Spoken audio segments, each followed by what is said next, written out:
Welcome to Very Honored Frater BT's Esoterinerd podcast, episode 122, Non-Dual, in which I interview, or more like have a conversation with, my old friend Agustin Reyes. This is his second time on the old podcast here, and certainly will not be the last. But first, Suzuki, Suzuki, Suzuki.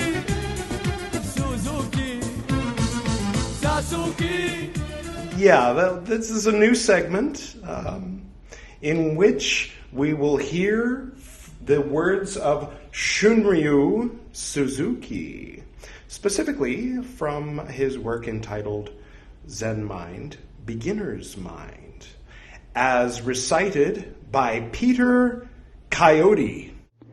When you sit in the full lotus position, your left foot is on your right thigh, and your right foot is on your left thigh. When we cross our legs like this, even though we have a right leg and a left leg, they have become one. The position expresses the oneness of duality, not two and not one. Hey, that fits right in with the title and theme of the episode, doesn't it? Cool. What a coincidence that. We'll see if this becomes a recurring segment or if this is just a one-time thing. I don't know.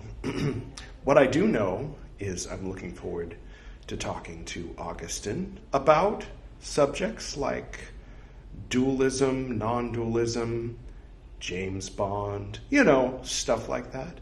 So, without further ado, let's get to that interview, shall we?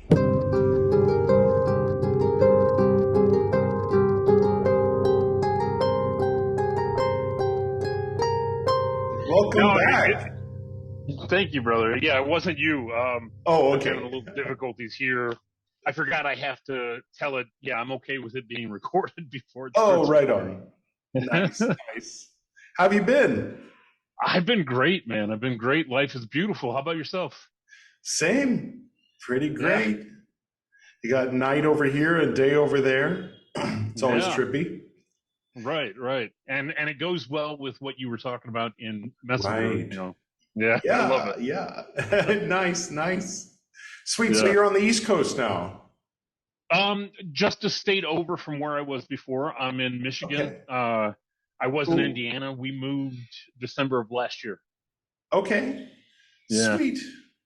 Yeah. Nice. I have some ancestors from Michigan, Mount Pleasant. Okay. Oh, yeah. I know where you're talking.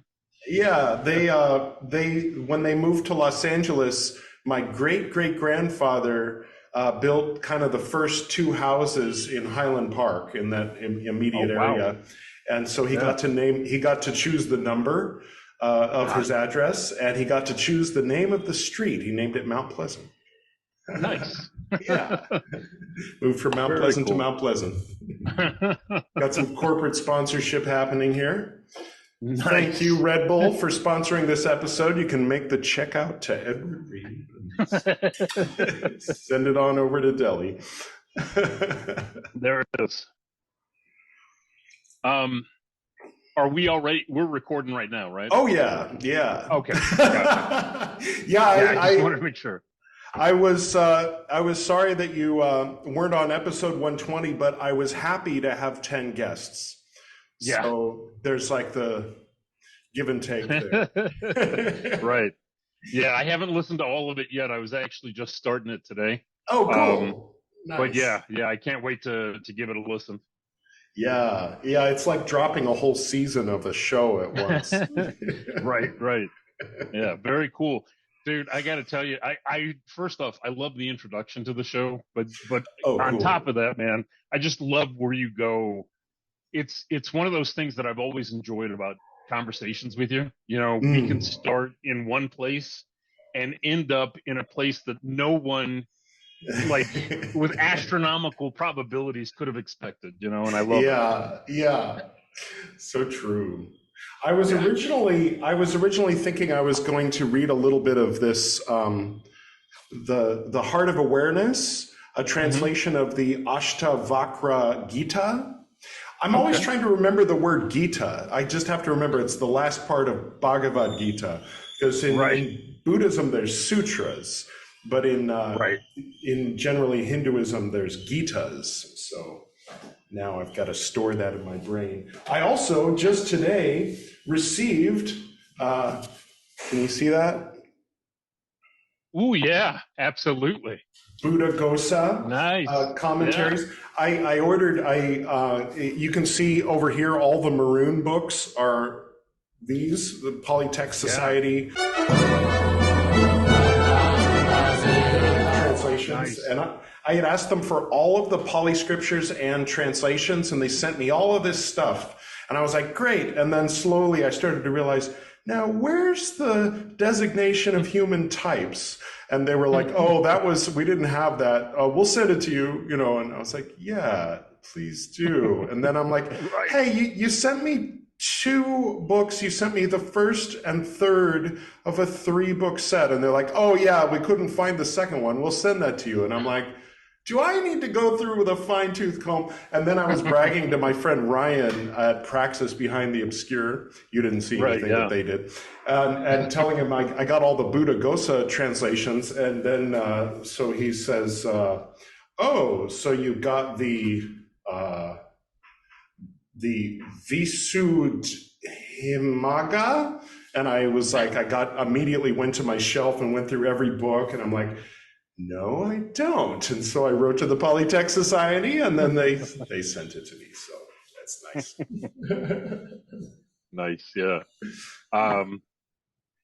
So how far had I know you said that you're making your way through them? How far have you gotten as far as reading it? Just second book of the 6 books of the rules. So it's like really dry stuff at times. Sometimes it's funny, sometimes it's weird, but I mean, it's interesting, some of the time. Sometimes it's really dull. But I always tell people, tune in toward the end of 2023 and it'll be good, because we'll finally be done with the rules, But the beginning of the rules were good. There was a story where Buddha owns a Brahmin. And then there's this long story that leads up to a monk making the decision to have sex with his former wife so that she can have a kid, so that the grandparents, so that his parents can have an heir to pass on all their riches to, because he's their only son. And he's like, okay, all right, I'll have sex with my former wife. And then, of course, everything goes terribly wrong. And so they make the first rule, the number 1 rule, no sex. And then someone's like, well, he said no sex with a human, right? And then it's like all the people coming up with trying to find loopholes and exceptions. And it's like, but she was dead, And then, and it's really interesting. There's less of he brings up homosexual acts, but it's less of a crime.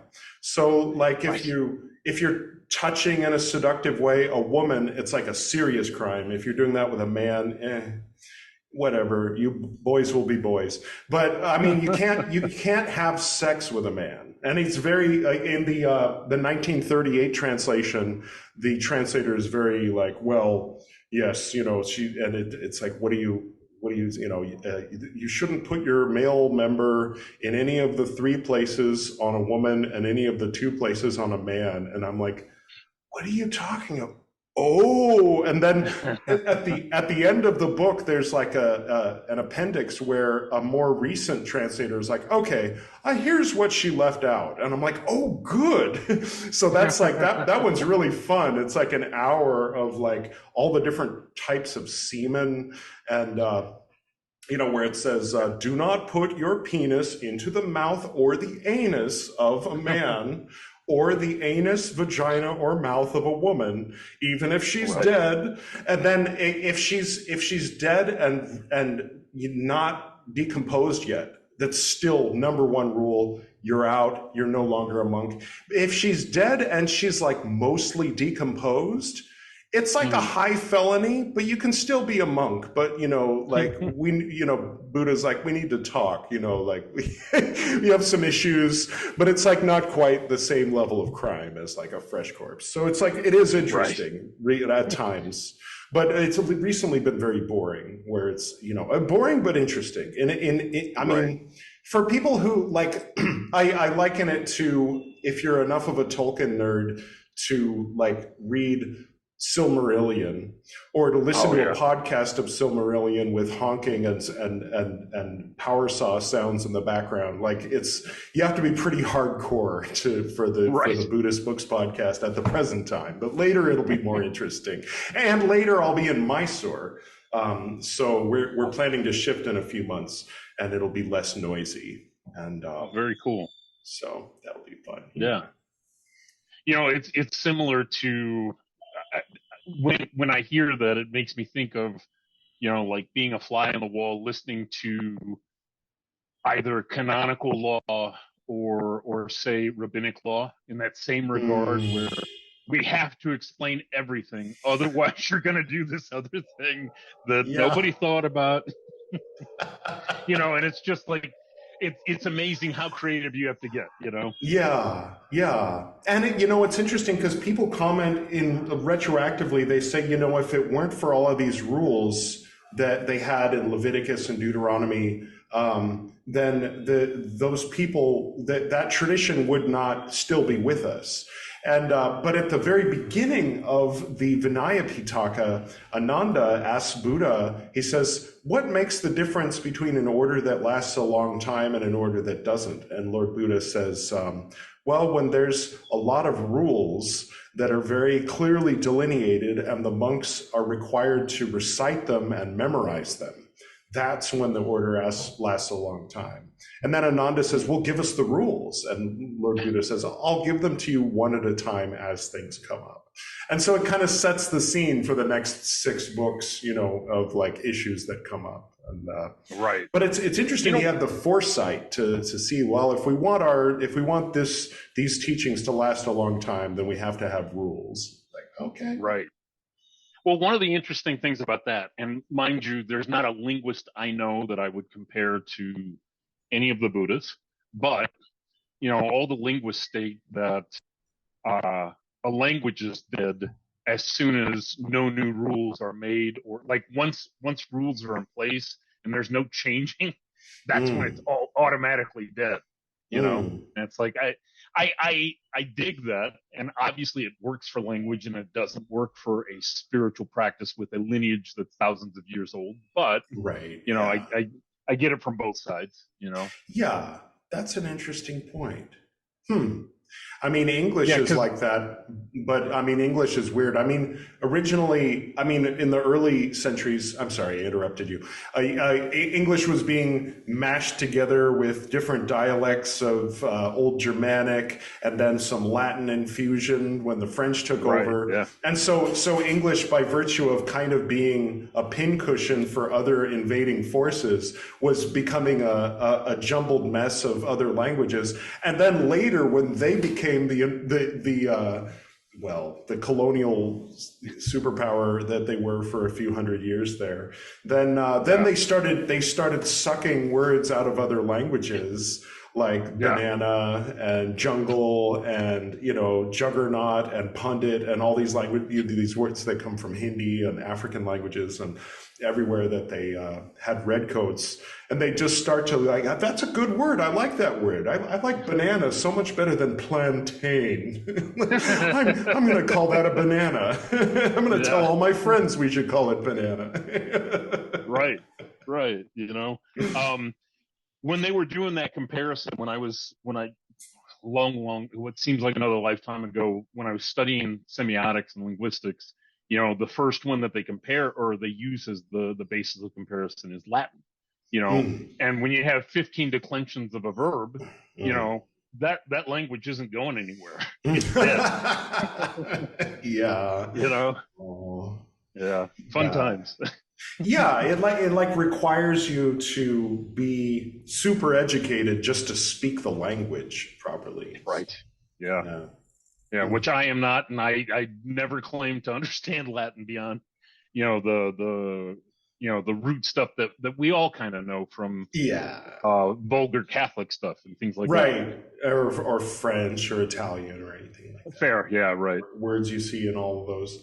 Although it may be, I mean, like with English, it's interesting because here, I mean, there's a lot of interesting things about here that I could go on about, but I won't. I mean, a little bit, but like for one thing, there's a lot of remnants of like 19th century English that are in daily usage.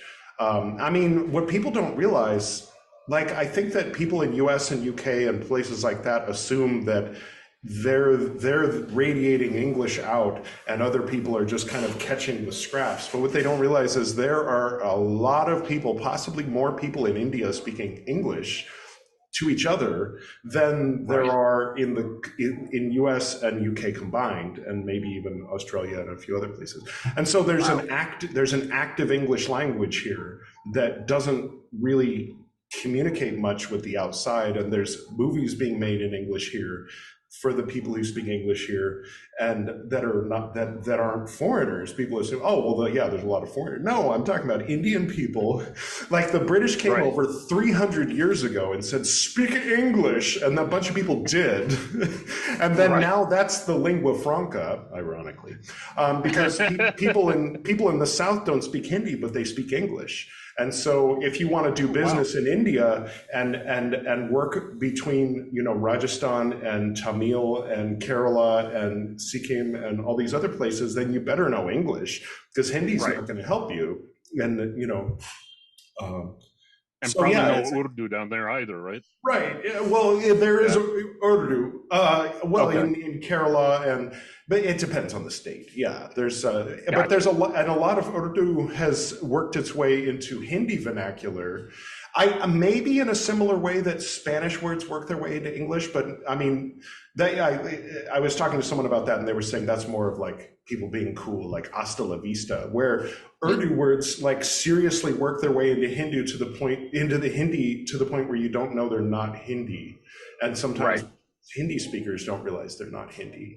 And, someone will say, that's an Arabic word. It's like, it is? It's a Hindi word. And then there's Urdu, which is basically Indian Arabic, and then ends up in the common vernacular. Like Nazar is the evil eye. And you'd think it was a Hindi word, because it's a word that's used by Indian Hindus as part of their Hindu culture, but it's very much a concept and a word that comes from Urdu. And, talking too much. The host. Everybody loves when the host dominates the interview. I'm fascinated, so I mean, keep going. Yeah. Well, I forget how. That wasn't even my point. People ask me, what's the correct way to say this? And I have to stop and think. And I mean, I know the answer, a lot of the time, but I have to stop and think why that's the answer. So I was thinking maybe in ancient Rome, people would know the 15 declensions like the back of their hand. Right. They absorb them, and they know it doesn't sound right if you, like in that Life of Brian scene. Right. Romans go home. Go home, Romans. Romans go to the house. I forget what How many Romans is it? Nominative, ablative, accusative. And it's funny, like anybody who speaks both German and English knows when to use to whom versus who, because of the dative case. Similar idea right there. Like you're just saying with Rome, it's not a conscious thing that happens. It's just, I know them instead of their based on the word order and the association, Yeah. Or whose WHOSE versus WHO apostrophe S. I just finally got my its and my its worked out like last year when I was started publishing, and I realized I was getting it wrong. That if it's possessive, for people who are confused, if you're saying that the car has a steering wheel, that steering wheel is its steering wheel, then you'd have no apostrophe, which is counterintuitive because the apostrophe means possessive. However, when it comes to it, is it is. So that's already used. IT apostrophe S is it is. And so when you're doing possessive, you do no apostrophe. Now you know, and knowing is half the battle. So the other half is 25% red lasers and 25% blue. Just to bring this around, I mean, I love talking, but also I have to keep in mind there's people listening to us. So I have two questions to start. Absolutely. Two questions. Is it possible to have a dualistic mindset about the difference between dualistic mindsets and non-dualistic mindsets? Ooh, that's a great question. Okay, let me try and rephrase it to make sure I understand. I'm non-dual and you're dualistic. Get out of here with that dualism, asshole. You know, like if you wanna be in my club, you gotta be non-dual. Get the fuck out. You're the other. Right. So, and in that case, absolutely. Yeah. And there's two states in my mind to that too. There's the recognition that your non-duality is actually dual, whereby, there's, what's his name? There is a German author who speaks about the other as far as religious context goes, and I forget his name off the top of my head. I will definitely message you if, just for posterity. But he talks about this notion that, we're all trying, we're striving towards this non-dual state, but you have to remember that the non-dual state itself is something that's alien. It's something that is foreign to the dual mind, right? So you've got that one. And that to me is the all-encompassing. That's I'm non-dual, but I'm aware that there is duality in non-duality. Otherwise, it can't be non-dual. Then there's the opposite side, a student like myself who is attempting, this path towards non-duality and has to constantly remind myself that those other motherfuckers who aren't interested in non-duality aren't part of my gang, And it's like, wait a second, they're part of your gang, bud. Right. So yeah, I'm certain it's possible, and in fact, more often than not, is the case. Yeah, but I wonder if there's a spiritual equivalent to, like when people become so liberal and so accepting of every point of view that they allow Nazis to the table. I wonder, if you can get too non-dual to the point where you're too accepting of too much duality. So that's a surface level non-duality in that, and mind you, based on those conversations you and I have had for a couple of years now, I've been looking at those kinds of things. And it's, if one can allow a Nazi at the table, so long as they are willing to drop the ism that they're involved with and go for this non-dual state that is this table that we're sitting at, because you're already by nature of being a Nazi separating yourself from other, you know? Yeah. And so I think that in that case, I would certainly have my own people that I wouldn't want at the table initially, philosophically and politically, etc. That aside, they need to be there. That's the only way they're going to get out of that place that they're at, Yeah, and then I guess there's another non-dual dualism between like the real dirty, practical, realistic, mundane, and then the more ethereal, philosophical, abstract, ideas. And people react violently. I mean, at times, every once in a while, you get someone who's particularly sensitive and you're talking abstractly, like Sadhguru talking about how stress is something that you create in your mind. It's not something that comes from the external world. And you get people who like have been working 60-hour weeks to, raise their kids and working a second job and can't afford medical care. It was like, fuck you, Sadhguru, you live in a palace, it's like, well, I can see their point, but I can also kind of see his point, like they're kind of talking about two different things. It's not like a solution to these nitty gritty. I mean, like the floor of the Golden Dawn Temple, for instance, is black and white tile. Nobody's trying to paint the whole thing gray.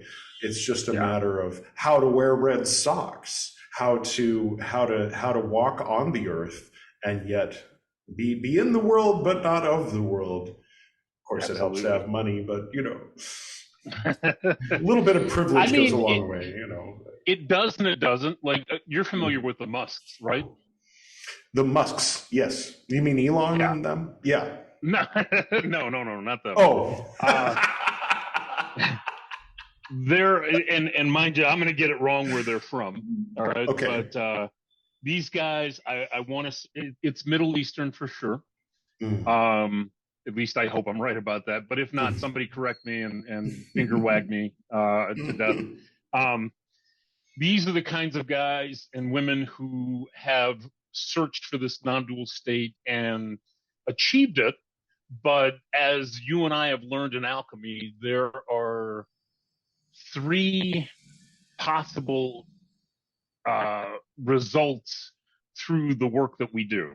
The first result is achieving complete and total illumination or enlightenment or nibbana, if you like. There is the possibility of death. You read the Picatrix, don't realize that there's arsenic in apple seeds, and you kill yourself because you didn't pay attention.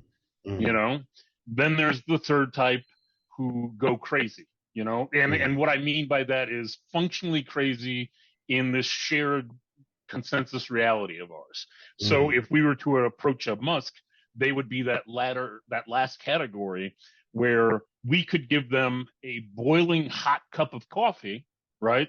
Because they might want some caffeine, but rather than drinking the coffee, because all things are one thing and nothing is discernible, they might wear it on top of their head, and that's not a place anybody wants to get to. I'm not sure they might be happy in that state. I can't imagine boiling coffee over my head, but what do I know? So that reminds me a little bit of Diogenes. I don't know if there's a relationship. How the story is like how when they were cutting his arm off, I think, or maybe I'm mixing him up with someone else, and he wasn't crying out, and someone asked him, why aren't you crying out? And he's like, I haven't decided whether pain is bad or not. Right. Absolutely. Yeah. He deconstructed reality down to, man. Yeah. Even if it's all just mythopoetic, and none of those things actually happen. Like anybody who tells Alexander to get out of my sunlight, it's like, fuck. Yeah. There's an Indian counterpart, Ajivika. Well, that's the name of the school, but I forget the name of the founder. He was a contemporary with Lord Buddha and Mahavir, and he was very counter. Well, he had a few things. He said there's no free will.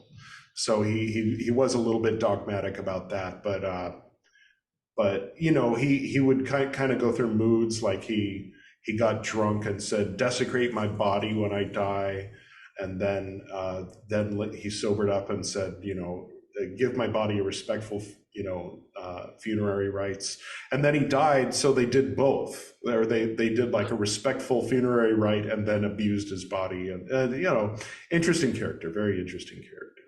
Right. Well, and that's one of those things that is supremely interesting, I think, about Vajrayana, and it's, action towards taboos, breaking taboos, you know, these notions of like you said, I mean, well, let's just take Padmasambhava, you know, hanging out in charnel grounds, right? You know, Yeah. that's already counter, you know, counter to the way normal people, or what we would call normal people, behave. I went to the spot where he allegedly sat in the charnel grounds near Bodh Gaya. Is no longer charnel grounds, but it's a forest. And I went there and meditated for a while, and I got this rock. Oh, that's awesome! Yeah, yeah. So now I keep it over by Padmasambhava. Oh, that's fantastic! Yeah, that's supposedly where he. And the Dakini used to be in India. It's a bad word. It's one of those words they don't want you to say. Like it's like saying jinn. They're like, hey, don't say that word. You'll invoke it. And so because it means like ferocious female spirit, basically. Right. And and that was kind of the point at the time was he was able to, you know, how to say it without sounding like a male chauvinist. You know, he got them on the side of the Dharma. He was able to show the Dharma to the ferocious demonic women spirits, and then they became like goddesses in Vajrayana Buddhism, and then kind of in his particular brand of Vajrayana Buddhism that he brought to Tibet. And so that Sanskrit word became synonymous with a kind of Buddhist goddess in Tibet, and yet in India it still means like demonic ghost woman that you should stay away from. And so it's really interesting. Okay. There's a lot of little things like that I've learned. Yeah, that's fascinating. Learned that accidentally. But yeah, that was where he did that, was that particular charnel ground. Okay. So I thought it was important for my journey to go sit there and bring a rock back with me. So absolutely. So you said there was 2 questions that you wanted to start the second one is there, I don't know if maybe we covered it, is there a non-dual, a way to approach the relationship between non-dual thinking and dualistic thinking? Oh, I think we kind of covered it. You know, I think part of it,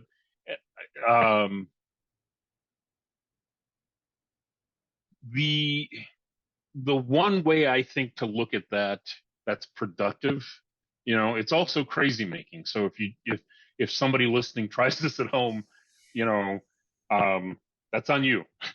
But you know, when you start to actively see phenomena as only arising, and now mind you, it's solipsistic, so I'm not saying that this is a practice I've learned from anybody or anything like that, but when you start to approach things where everything is a phenomena inside of you, then these ideas that are outside of you that seem non-dual are only competing with something else that is higher than that, than a first principle, you know. And I think now I'm going to go back to the West for a second. You have Don Scotus, or what's his name? Scotus Urajima. He was a Neoplatonist. It's John Duns Scotus is the full name, right? Okay. And he was one of those people who harped continuously in the Neoplatonic tradition about first principles, you know, and there's this idea that if we have a set of things, right, and there is a thing outside of that that's bigger, or I shouldn't say outside of it, but if there's a thing that's bigger, then it must be contained inside of that thing, right? Yeah. And so there comes a point where there's paradox, but we can get into that later if you want to, like, because that feeds into the Parmenides dialogue about is this or is this not is, and is it part of the set? Is it not part of the set? Wasn't that Bill Clinton's? Oh no, that's something else. I mean, you know, right? Yeah. It depends on what your definition of is. Right. Oh, Bill. You know, what's funny is I've talked to my Lama about this, And just that notion of is, because he's a very big fan of language, semiotics, and things like that, linguistics altogether. And, one of what I would call a foundational text for me, and, we've talked about it ad infinitum, is Prometheus Rising. I'm a huge fan. I think I will be a Robert Anton Wilson fan until I am no longer a part of this reality, and maybe beyond. Who knows? And he talks about E prime, and E prime is, the notion of taking is or any form of the verb to be out of your language. The problem with that, so like, let me give you a real quick example. I might say my fingernails are long, right? Right. And for somebody who's speaking E prime, that's a very bad way of stating that. If we were going to use E prime, we might say that my fingernails appear to be long, so that to be turns into this adverb versus being the actual verb. Because appearing can come and go and arise and fall and things like that. The problem with this is that, right, and the problem with that is that, at least according to my Lama, that these things, you can't fight the problem with language because it's not a language problem. Language is a part of duality because we have this subject-object relationship with everything, And I mean, that's most languages. I'm not aware of. Yeah. There may be a language where that's not the case, but I'm not familiar with it. Well, one interesting point is my Hebrew teacher taught me that there is no present tense is in Hebrew. If you put a word next to another word, then depending on context, it either means this is this or this of this. And so, which brings up an interesting point. Does not ehyeh mean I am? And the answer is no. It means I will be. It's future tense. So they have to be in future and possibly in past tense. I'm not sure about that. But. So that's that. I mean, the I will be is another one of those things where if it's not translated that way, this gets us into the trap of reification, and so saying I am anything, like anything you put after the am is already incorrect. Like if tetragrammaton is everything, then to say I am anything is just, it's pointless. Well, you brought up solipsism and some of these ideas that kind of triggered an avalanche of ideas in my mind. For example, one is I notice an unnecessary, in my opinion, dualistic approach between folks who say it's all in your head. Maybe the Lon Milo Duquette variation, it's all in your head, you just have no idea how big your head is. And then the other is, it's not all in your head, these things are real. And in my view, this is unnecessary. It's an unnecessary polarization, that it's like okay, let's make up a sock puppet here, let's make up a sock puppet here, let's have them argue. No need for these sock puppets.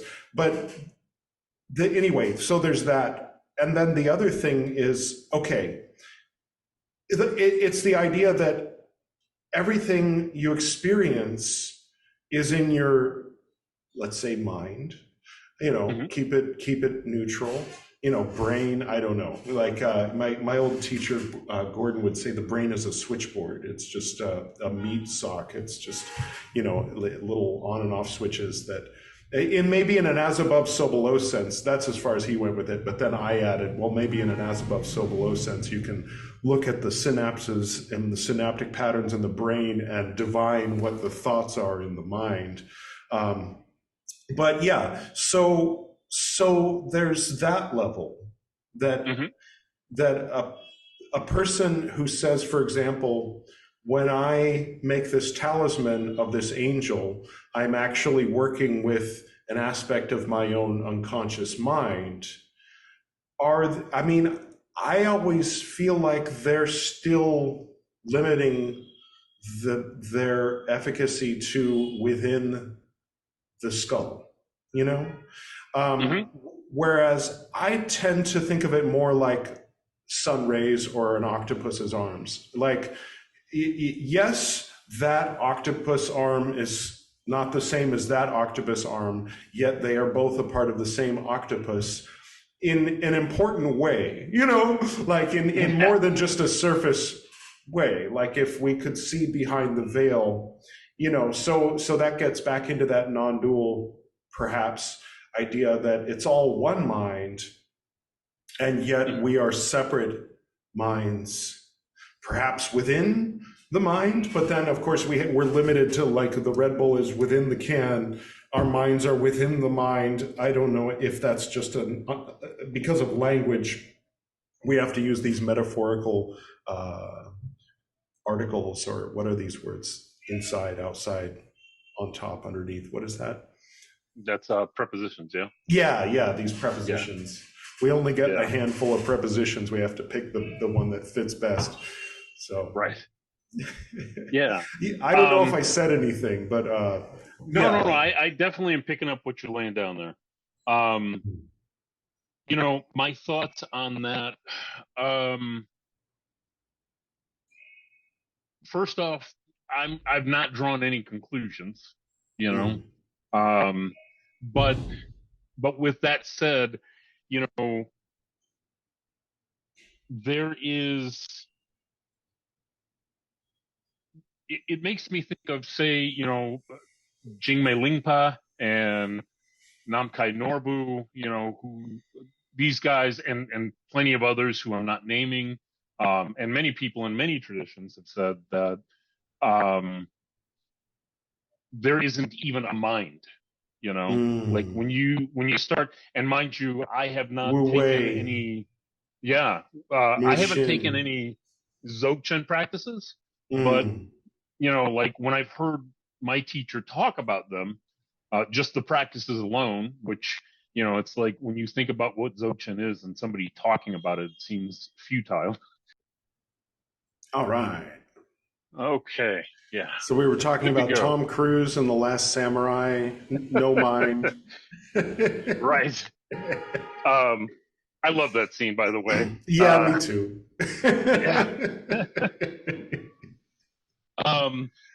Just because it's Tom Cruise doesn't mean it isn't good.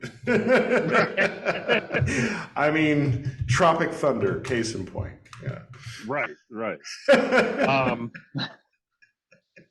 So let's see where I know you told me to hold that thought too. Yeah, no, it's okay. Talking about no mind and outside and inside and things like that. Right. And again, you know, let me emphatically state that I'm only but learning any of this. And so, you know, I just say that, you know, because I have teachers who understand this, or, you know, and I'm still like, I'm sipping from the fire hose, as it were, you know? Yeah, I think it's a good place to be, in a place of not taking a position. I mean, when it comes to these sort of unknowable things. What the heck? Where are we? I mean, when it comes to, like, politics, it's a little different, but where are we? Who am I? Where am I? Whoa! Are we both there? What's happening? I don't know what's going on. I'm seeing both of us. Okay, I did something that I've never done before, and I don't know what's going on, but it's okay. All right, I'll just assume that it's still recording normally. Okay. So, as far as, you know, what's outside, what's inside, when I evoke an angel versus invoke an angel, you know, is this talisman actually reaching the thing that I'm searching for? You know, right.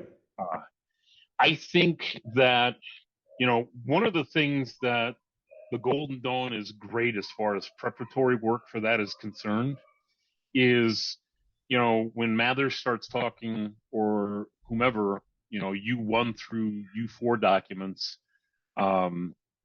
we're striving to clear away the mirror, right? Yeah. And by that, I mean, like if we refer to the sphere of sensation as the mirror, then we're striving to make what it is we think, say, Mikhail actually is, like the force, versus all of the things we've been conditioned with in childhood, culture, society, parents, relationships, et cetera, all of these things have a bearing on when we use I'll call magic a telephone. When we use that telephone to call out to Michael or Mikhail, it's a crummy line. And part of what magic is supposed to do, I think, is it's supposed to clear that line up. It's supposed to take you from using a satellite phone to using an actual landline, Yeah. And so in the same way, with that happening, when the reflection starts to become clear, then you can start actually asking questions of, well, who's doing the perceiving? Right. Who's making the call? You mentioned earlier the notion of free will, and I forget I forget the name you mentioned. Ajivika. Yeah. There you go. I tend to agree with, I agree and I disagree with the notion of having no free will. On any given day, depending on how we're talking, I will argue for the fact that there is no such thing as free will. I don't buy into it anymore. I think that there is a smaller will. There's a will of an ego. All right. And this thing can't ever be free. The only way to free it is to put it into service of the higher, like the actual, and this is my own philosophy, belief, idea right now, as confused as it might be, what we call free will is only free inside of this structure called the ego, right?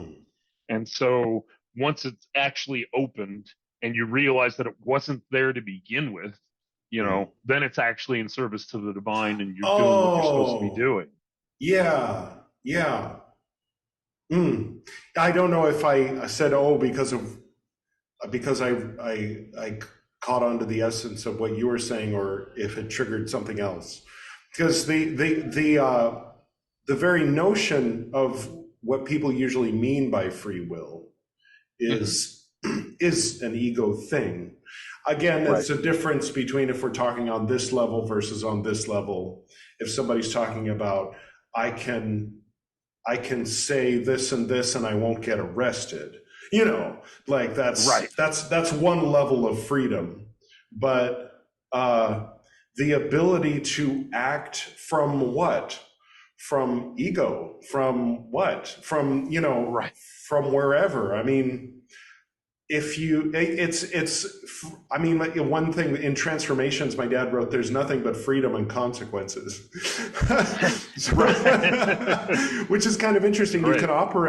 You can operate from kind of, what we in Golden Dawn, this Victorian model, tend to call the lower nature, the more animalistic nature, and usually get ourselves into trouble doing that. On the other hand, if we that same animalistic nature might be concerned with survival, and so it's important not to ignore that.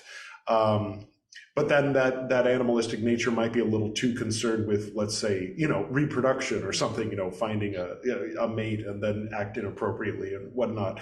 And so certain things have to be kind of tempered by, let's say, the higher nature, or wherever the ruach is, the middle nature, anyway. I don't know if I'm saying anything. Right. No, I think so. I'm with you. I'm hearing you. But yeah, the free will, with the question, it presupposes the ego in itself. That's interesting. Yeah. Right. And don't get me wrong, I don't want to have fights with Freudians or Jungians. But what the hell? What is an ego? Right. Like, yeah. it's a mechanism of different parts, and so even in and of that, that's not a thing. Like, going back to our is versus is not thing. Right. It's these component parts that come together that synergize into this thing that separates itself from everything else. Yeah. And so that doesn't exist. So if that doesn't exist, where the hell's that lower level free will? The other thing, and this goes again to that idea, that notion of what is outside versus inside. They go back to the question. When you think about memories, right? Memories can get triggered by things that you perceive either rightfully or wrongfully outside of yourself. What the hell does that mean? Is the memory inside of you then, or is it outside of you? Is it contained in that thing that triggered it or not? I mean, I don't know. I don't know the answer to these things, but it's something that I think about a lot. Wow.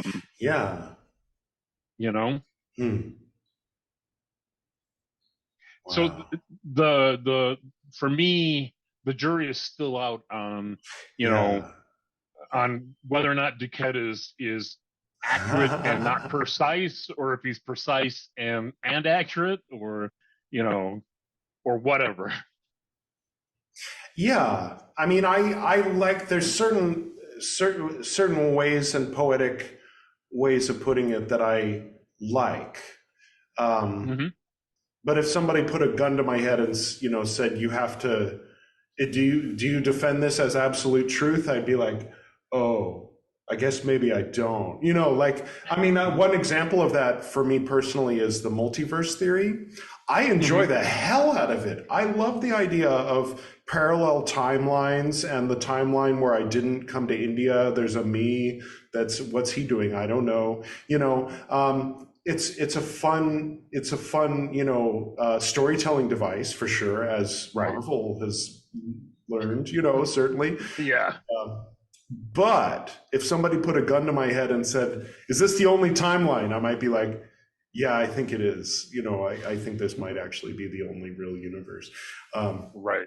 But maybe I'm wrong, And so in a similar way, I like the idea of the noosphere, and like Teilhard de Chardin's, and the poetry that Ralph, what's his name, kind of riffed off of Teilhard de Chardin's vision, talking about that the brain of the earth is the sum total of all of the brains of the animals, let's say.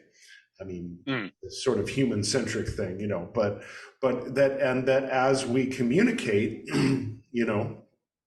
things like the internet, things like maybe psychic, telepathic connections and this kind of thing, or, the more harmonious the human race can be, then the more like psychologically healthy that collective brain is.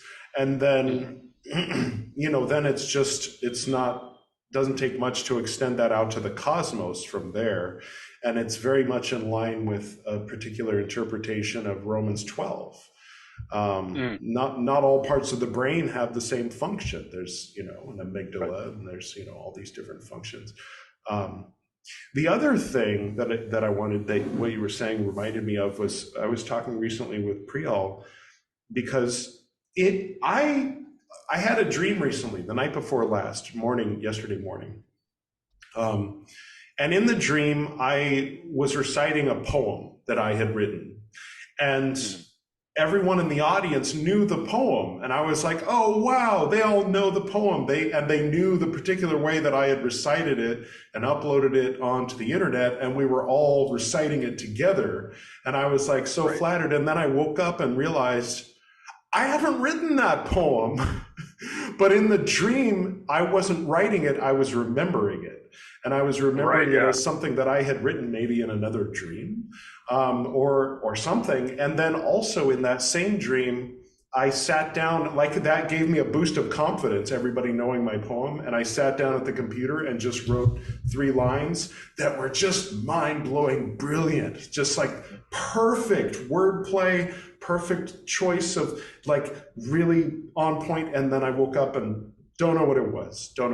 Yeah. And she had the same one happen 2 times, once a while ago and once just recently, where she was composing music. And, every little nuance and every little thing like that. But then we were analyzing what is it that keeps us from being able to do that while we're awake. And part of it is being self-conscious. And I was like, yeah, that's true. If I sit down to compose a piece of music, or if I sit down to write a poem, I'm automatically thinking about what so-and-so is going to say, or what they're going to think, or oh, well, using that word, oh, that's so cliche, all these different things. Not only that, but I have to make room in my consciousness right now for this, and for this, and for this, and for this, and for this. Like, it's like a computer that has 1,500 tabs open, just starting out, and then telling it to do something, and it's taking its time, maybe craps out and doesn't do it right. But in the dream state, maybe depending on what level, we don't have any of those. We can key in very, very cleanly to an innate ability that we have. And then I was thinking, well, it seems reasonable that meditation would help to clear out the channels and help to kind of exercise the mental muscle, if it's a mental thing. You could substitute the word spiritual, but as I've gone through the years, I don't even know. I know less and less what the word spiritual means until it's become entirely meaningless. But and people say, "What? You don't believe in spiritual?" And it's like, that's not where I'm going with it. It's more like spiritual has subsumed or has absorbed all things within itself to the point where outside of all things, it doesn't exist. It's sort of like saying void to somebody who's into the suchness. There is no void, there's only suchness. And it's like, well, that's what I mean by void though, and so it's like if somebody's saying spiritual and somebody else has a knee-jerk reaction against the word spiritual, I understand both of them. And I often try to find a way to well, what he's saying is this and what he's saying is this, and you guys aren't saying different things, just get over the word spiritual. Stop using the word spiritual so much, and then we'll all be able to communicate, because we're all talking about the same thing. Shoot, did I go off for an hour and then get far away from what I was saying? Dreams, and so meditation, and so we clear out the channels. We learn to create emptiness. Create is one of those words, like the prepositions inside, outside, create. There's a limited number of verbs, to be within an empty place or a silent place and reduce the clutter. And nowadays, it seems like the dog-faced demons, for lack of a better term, are really wanting, it's the screen addiction thing. We're on screens at work. We're on screens during playtime. We're on screens in the bathroom. We're on screens first thing in the morning. We're on screens last thing before we go to bed. And so we can't even get to the clutter. We can't even get to the junk that's supposed to be filling up our brain, keeping us from enlightenment, because we're stuck behind a screen of a secondary layer of clutter that's filling up our brains. Oh my God. But how beautiful is that you get this awesome chance to separate or become non-attached to the things you're interacting with. It's the wrong direction, I think. Yeah. It might be. That's true.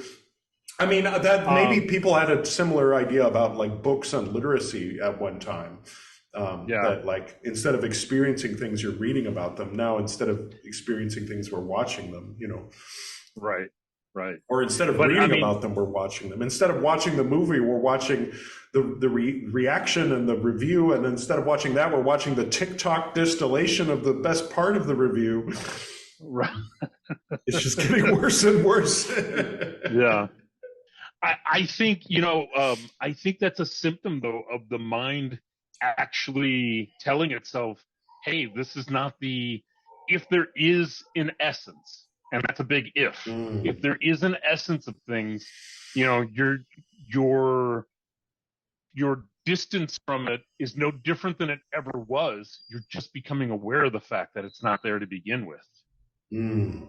Right. I hope that's the case. I agree. I hear what you're saying, and I agree with you. Yeah.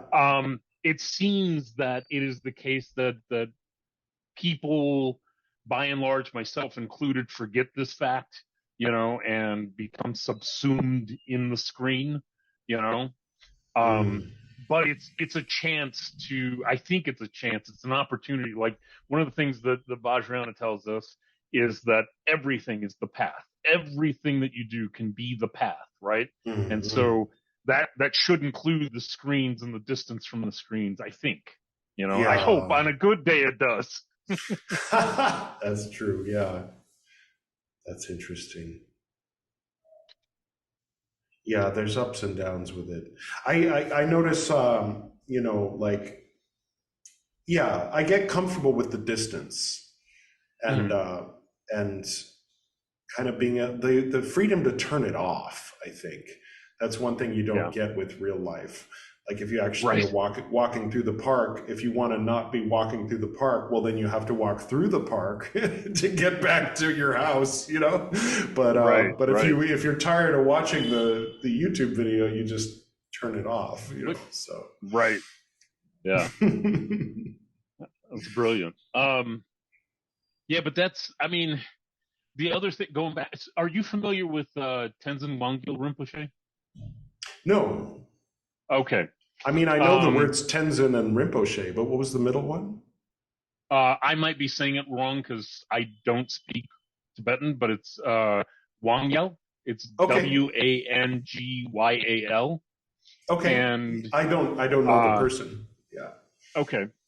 So he's I think the title of the book is Yoga Nidra, which is, what you were just talking about with dream, the idea of dreams and all that. And one of the great things about that, what you were just saying, is that moment of lucidity that you had about, maybe part of it is my self-consciousness that's stopping me from being creative. Maybe it's, this or that other thing, and that's one of the great things about their practice, as I understand it, which is, it makes you comfortable and familiar with the idea of illusory body or illusory mind, and I suspect that's why some of these, lamas and rinpoches are wonderful creatives, if you look at just some of, like, rock sculptures or poetry or paint, it's just like, it's at another level, and it's like, it's at another level because they're not bogged down by all of these things, ego and everything outside of that, That's my suspicion. I'm happy to be corrected. Yeah, no, I think so too. I think that there's different paths that can lead to different places. In one sense, there's 8 billion paths at present, but there's the path makers. There's an interesting. I'm just sort of free associating now. In Jainism, Tirthankara is their word for the great masters, and it means religious ford. And they use the metaphor of the ford. And being an ignorant American, I had to look that up because I only know the car. But it's like the little stream in the middle of the river that somehow you're able to get into this channel that brings you directly to the other side. And then, the other side, like in the Heart Sutra. I get it. Right.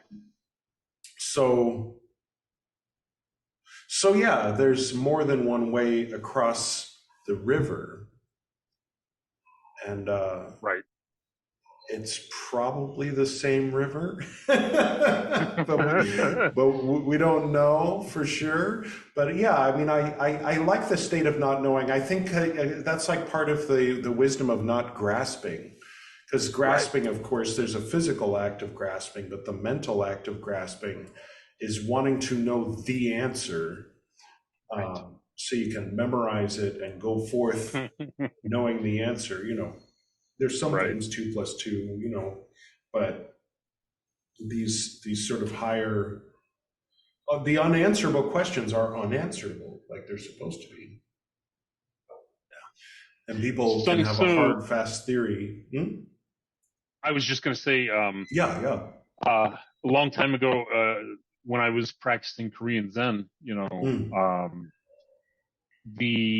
the head of the lineage that I was a part of was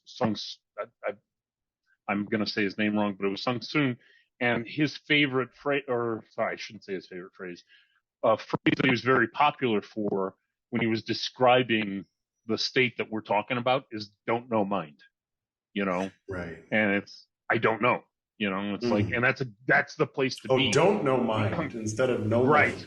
Oh, I like. Yeah, I like that. Yeah. Like I don't know. Yeah.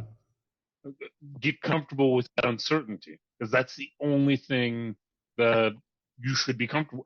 Again, according to him, that you should be comfortable. Yeah. My old teacher Gordon he used to use the name No Zen. Like, get out of here with that Zen. No Zen. Right. Yeah. Alan Watts was talking about that, like, yeah, that Zen masters will use the phrase "he stinks of Zen," like someone who's like doing all the Zen things, saying all the Zen things, quoting all the Zen masters and patriarchs and everything. It's like, making sure that you're whisking all of your green tea. Yeah.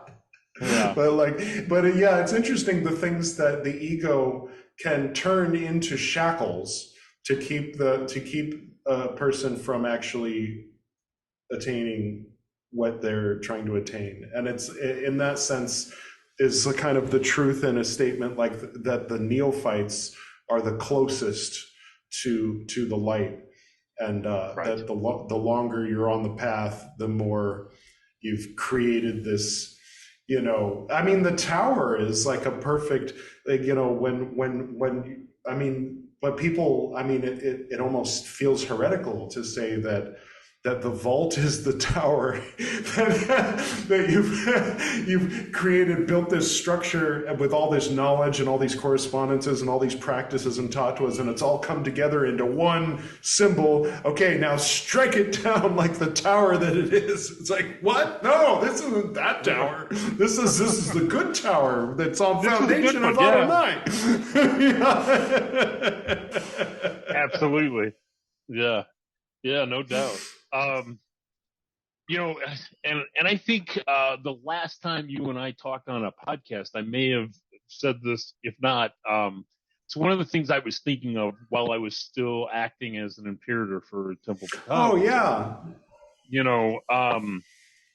That is that the third order is comprised, in my mind, it's comprised of the neophytes and the outer order in general.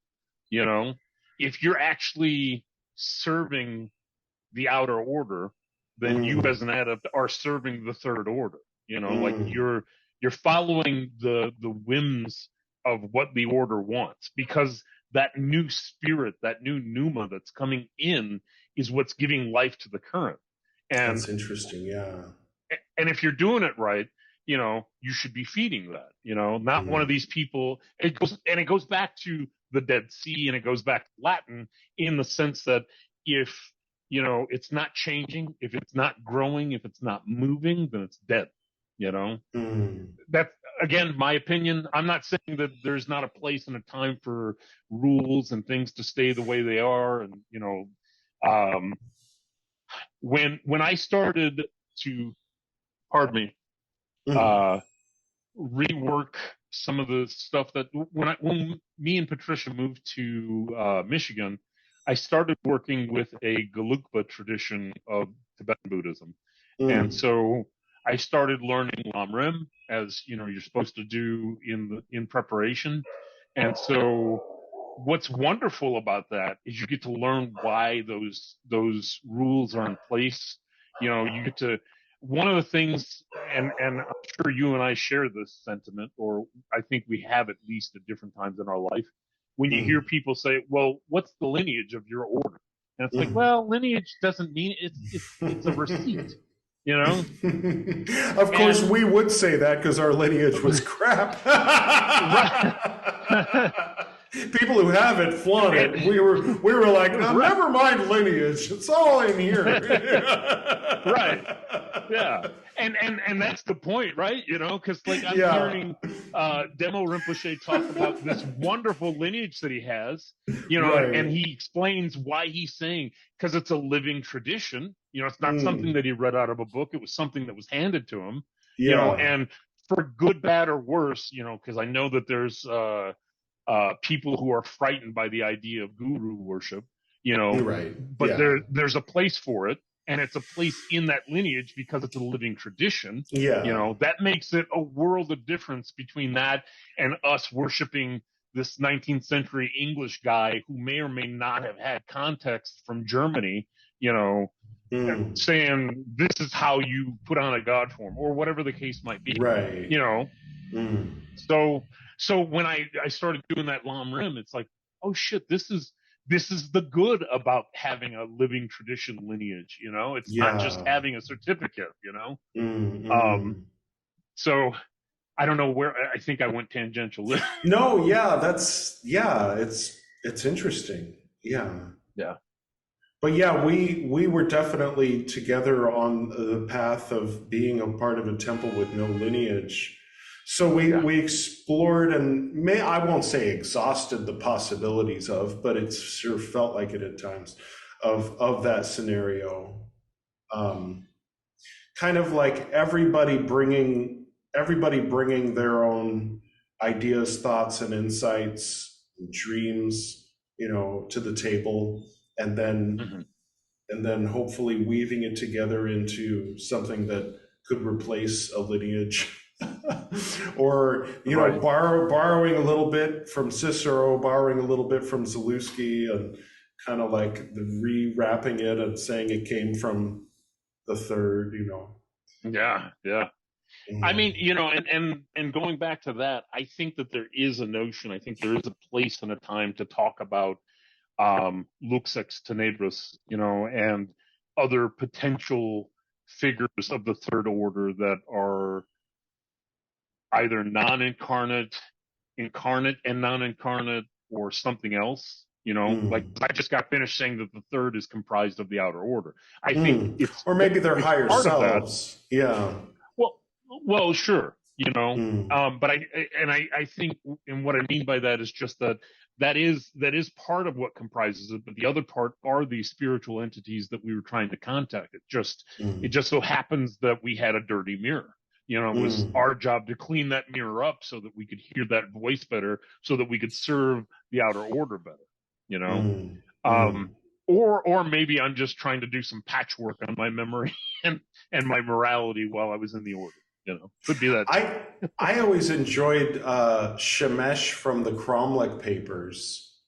But he seemed to, I mean, you know, we all have our cognitive biases. And his Shemesh seemed to be in line with my own kind of, that whole idea of call nothing common or unclean, that even he who aspires to sensual lust, it has an aspiration and an ideal. And if that's the highest ideal that he can conceive of, then let him aspire to that ideal, and it will eventually pass away and be replaced with even higher ideals. And beautifully said. Yeah, I mean, I'm remembering it. It didn't come from me, but yeah, I mean, talking to the guy who was trying to get everybody to come to church with him, you know. Yeah.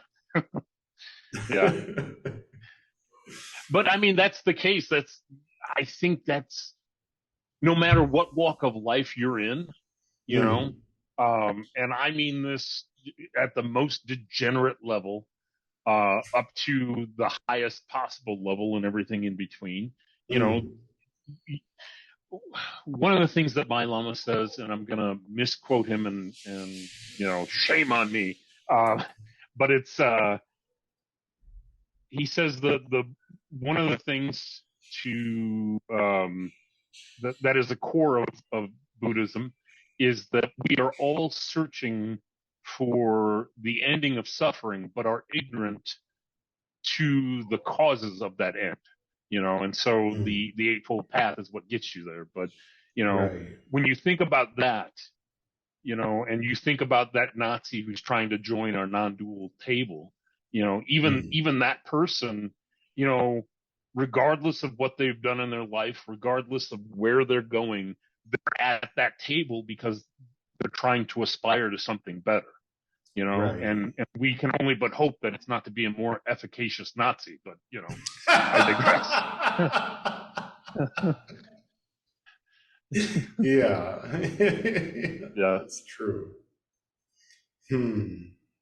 Yeah, that's interesting. Gosh. And I mean, I know a lot of people, I mean, and it seems like, I mean, the morality of I mean, what am I saying? There's like Yeshua morality, but then the people on the left and the people on the right, at least the Christian ones, are convinced that the political affiliation is in alignment with Yeshua's morality and teachings.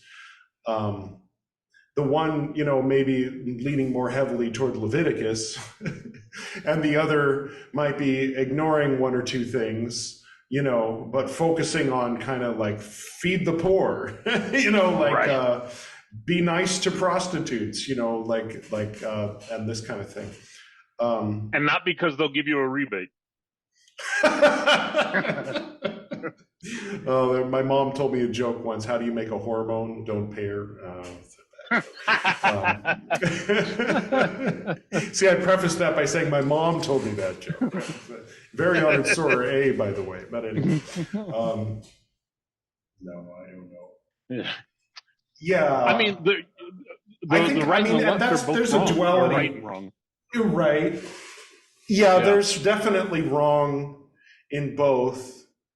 I don't know if there's right in both. That's fair. Yeah. But you know, maybe well-meaning people, you know, people who think that their heart's in the right place, you know, no, but yeah, and that's another one of those dualisms where it's easy to become a pinball down on the level of the black and white tile. And it's also easy to ignore the black and white tile once you've figured out how to transcend. And so then there comes a need to find a non-dual relationship between duality and non-duality. Right. Yeah, that's fair. I know in my own life, you know, just based on my own politics, anybody on either side of those politics sees me as duplicitous. You know, one day I'm talking about, you know, this bleeding heart notion of let's feed all the homeless and hungry, you know, and the next day I'm talking about, you know, instead of feeding them, let's figure out how to enrich them to feed themselves kind of thing, you know, where it takes on a more what might be considered conservative viewpoint, you know. I've seen myself and I think that this is, of course, I think it's healthy because it's cognitive bias, but the notion of, you know, being anti-choice or, you know, pro-choice, you know, as you like, or whichever verbiage you'd like to use. Pro-life or pro-death. Right. I Pro-abortion. think, like, yeah. Right. You could easily say, like I was just saying, instead of saying pro-life, say anti-choice. Like that spins it a different way too. Right. But there's this notion, like, there are times in my life where I see everything as a gift from the divine. And if I don't, with my own ego, interrupt that gift, then what could potentially be an unborn life might be born. And so I can make that case and that argument in my own mind for why I might be anti-abortion. That doesn't mean that I'm going to go out and, one, campaign on it, or two, tell any woman or any man, for that matter, what it is they should do with their own body. That's not what that's about. That's just my own thinking of it, Yeah. So, and I mean, and things being illegal versus things being legal is a different question from right or wrong, I think. Absolutely. Well, like drugs, and that's the thing that, like with drugs or prostitution or any of these things, if it's legal, then you can do it safely, and you can call the police if one of the Johns starts being abusive, versus when it's illegal and you have to hide from the police, or, like if drugs are illegal and someone steals your cocaine, then you call the Godfather, but if it's legal and someone steals your cocaine, you call the police, So, I mean, in order, so it's like, well, but then there's the question of what's better, the fascist military state or, organized crime, or what's the difference, or that. Right. Well, and it's bouncing around in the black and white tiles again. Yeah. In my sophomoric attempt to be a film analyst, I absolutely fell in love with Godfather Part 1 of course, again. Yeah. I mean, it's a great film. Yeah. But in the beginning, this notion of the Undertaker coming to the Godfather for justice, like that has been lost on me for years. Like I only just saw it last year again, and the first thing is, Godfather, I'm coming to you for justice. It's like, what the, like. That idea, that notion. You never call me, you never visit me, and now you come to me on the day of my daughter's wedding, and you want a favor. Right. And it's like we all start praying when we need something. Yeah. Right. He wants those guys dead. Like he doesn't want them raped and beaten like his daughter was. Yeah. And I get that, but. So there's this weird notion of justice, and in even, what is it? It's not laws amongst thieves, but whatever the case, there's a justice to honor that amongst thieves or something. That's the phrase I was trying to think of. Yeah. And people, it's interesting. I mean, people love. Why are they watching this Dahmer series? Fuck. Like the poor victims' families are like, you've cast an actor to play my son, and you're using his real name, and you did not ask me for permission, let alone pay me. And now everybody's watching it. It's like #1 trending on Netflix. Like, okay, is this right or wrong? Maybe it's wrong.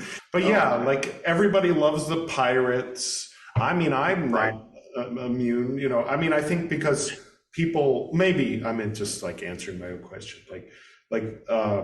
It's like the tantric flow reversal, or the left hand, however you put it, when people practice that way, doing the thing you're not supposed to do, or vicariously doing the thing you're not supposed to do by watching somebody else do it, on a TV show or something.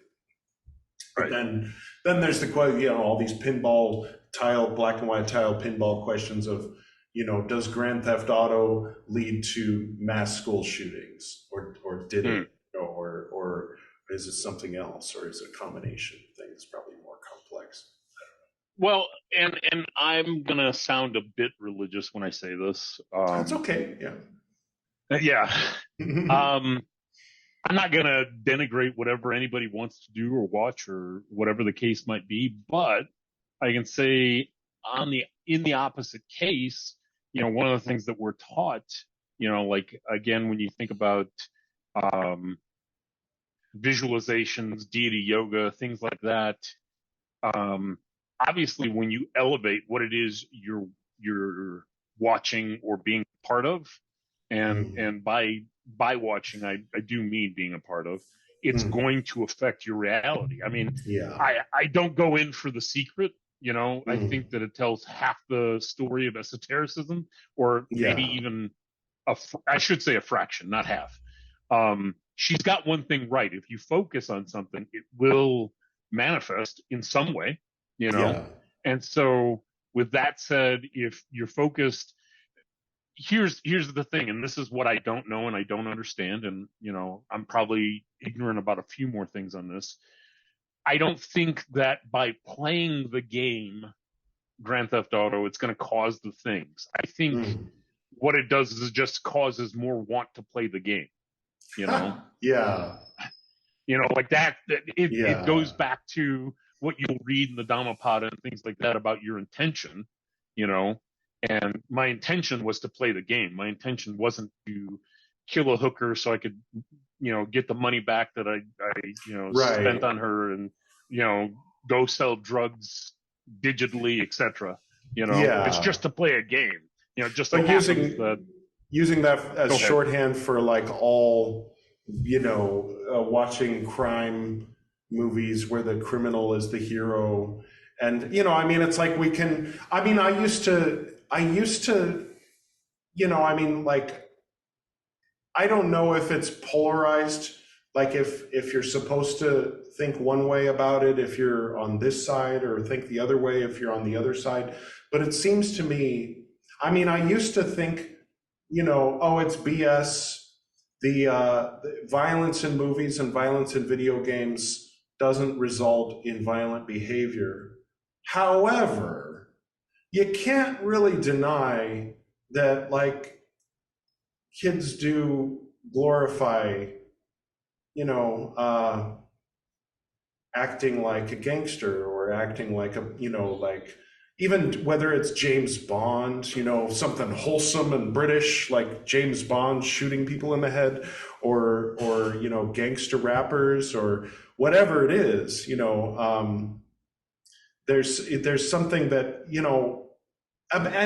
but I can't say for certain. That's the thing, is I used to think that I knew for certain that all these people need to just F off.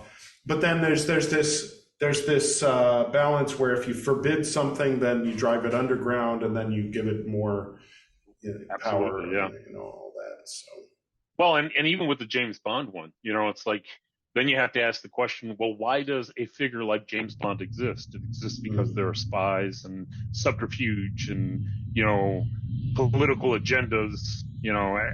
At the end of the day, it's a body telling another body, I want to do this, and, something else saying, no, that's not lawful. So let me get my top agent on it to make sure that you don't blow the world up, Yeah. And I know, again, that's peripheral, but, it's still there.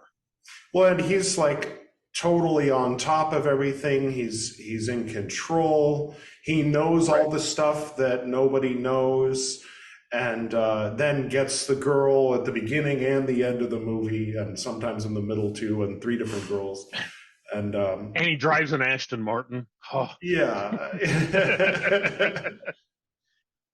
Oh man, I'm just now starting down the rabbit hole. I know I'm late as far as like, eras and epochs of time in the macrocosm as well as in my own life. But yeah, it recently occurred to me that I've only seen a few. And it occurred to me, I don't know how I missed this, because we were talking about this. What's the guy's name that took over after Roger Moore? It was Timothy Dalton.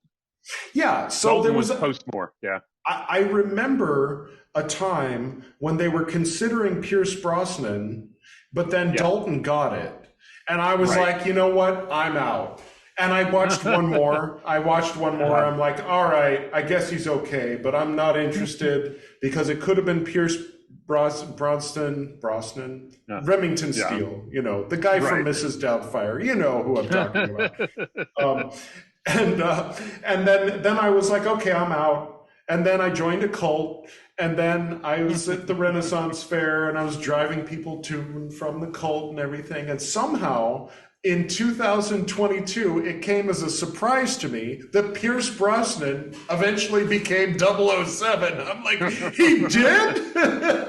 Oh shit, I should watch those. You know, like that was my mom and I were, you know, protesting 007 for not casting him, and then I found out just today that he was eventually cast.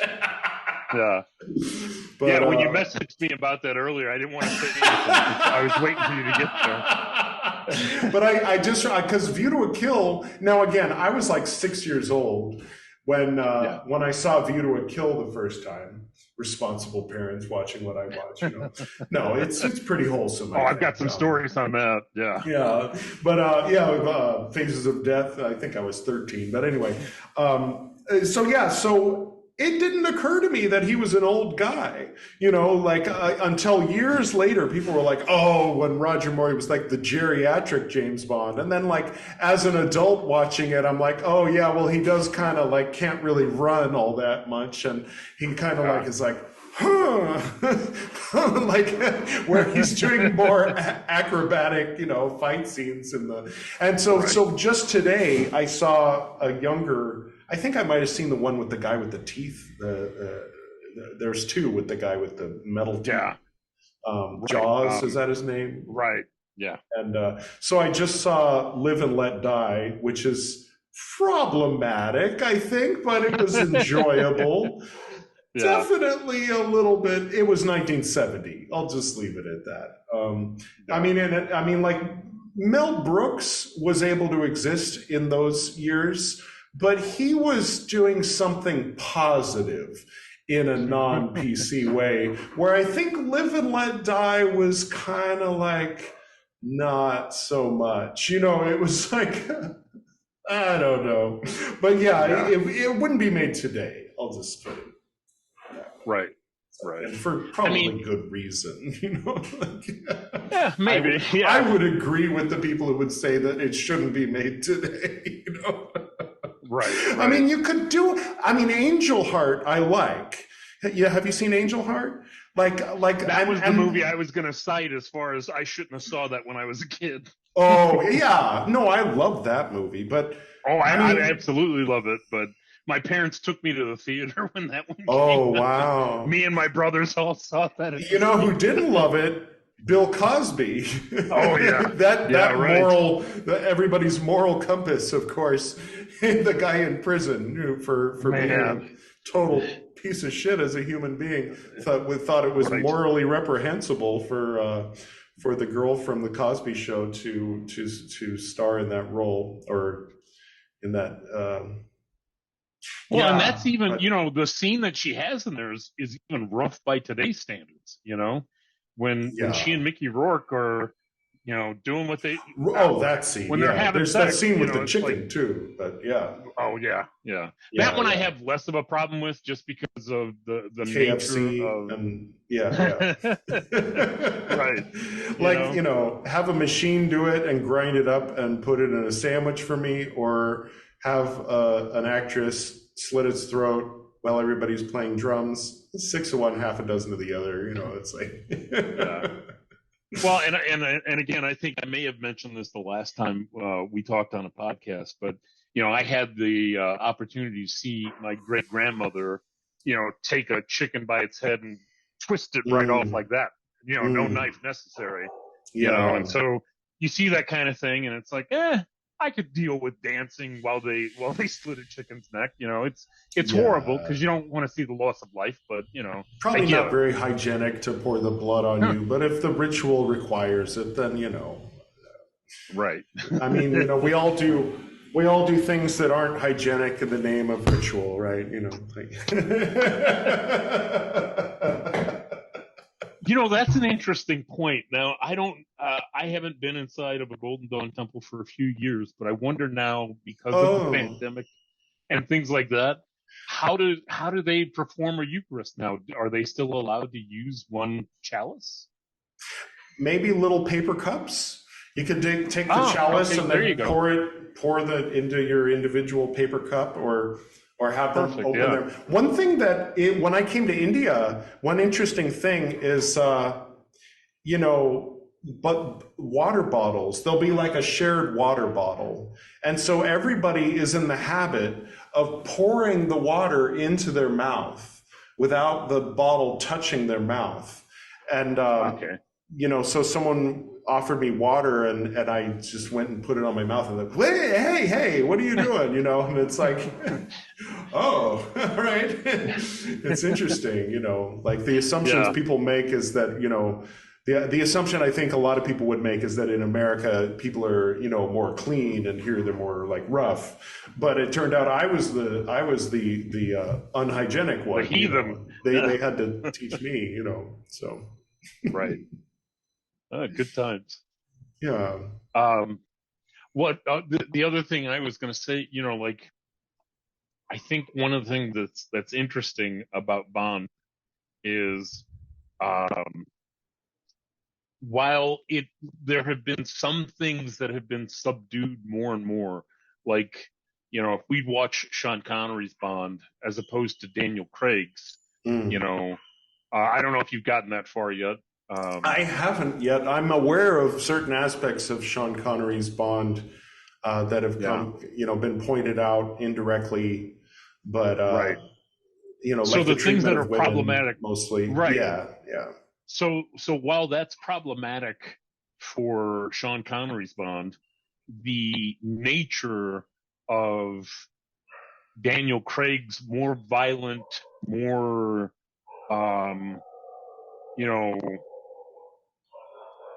what could be perceived as a colonial ethic seems more prevalent in Daniel Craig than it seemed in, and I, like, who the hell am I? I'm not a film critic. I'm not a historian or an anthropologist, but that's my opinion. Like while things have dialed down, other things have been dialed way up, and it's like, holy shit, that's interesting. You can get away with that, And I don't mean to paint your viewing of it. You'll probably see it, experience it completely different. Yeah. It's one of those things that I find fascinating. It's something that we're all aware of, how mores change over time, Yeah. I mean, I know it's just from vague memories, distant memories of hearing my mom talk about James Bond, that and watching some of the Roger Moore, that Mayday was kind of a breakout character, an early, very strong. She was a villain. I mean, kind of. She turned toward James Bond's side in the end, but she was a very strong character, and not. I mean, she herself, the actress, was a bit androgynous, and so some people complain that, well, if you want to make a strong female character, that doesn't mean making her male, or making her act like a man, but Grace Jones, her whole thing is that she's androgynous. I mean, not her whole thing, but it's a big part of the thing. Yeah, and Mayday was not all that separate from Grace Jones. She was the Grace Jones made James Bond character. But yeah, she was a very strong-willed, independent, well, sort of. I think she sort of started out like a typical James Bond character when she slept with James Bond to I don't know what the point of that was, other than just to have him hook up 3 times in the movie instead of twice,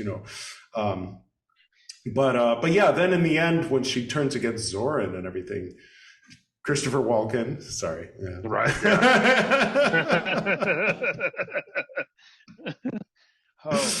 Oh man, I liked him. Find. I liked him as Zorin. That was great. He was such a psychopath. Psychopath. Yeah, definitely. Have you seen GoldenEye yet? I did a long time ago. I think in the theater. Yeah. In my opinion, Natasha Anatop, I forget, is that Famke Janssen? Yeah, there you go. Yeah, okay, yeah. she to me embodies that idea of what you're talking about, of what a strong woman is, right? Without making her masculine. That was the one that people talked about more, but I always thought Mayday was that before. Right. You know, yeah, and totally of agree. course the blonde lady, I've even forgotten her name, in the one that was like the heiress in that James Bond ends up with in the end of View to a Kill. She was another screaming damsel in distress, and that was like, I mean, oh my God, in Live and Let Die, she was a total not intelligent person, you know, and she read tarot cards, you know, on top of it. And her whole thing was the tarot cards. She believes in the tarot cards. They never lie. So he had that deck that was all lovers cards and made her pick one. Oh, God. Oh, man. So she was dumb. So she was a damsel in distress, and she was tied up going, help me, you know, and it was just too much. It was too much. Well, and then again, let's mirror that again with GoldenEye.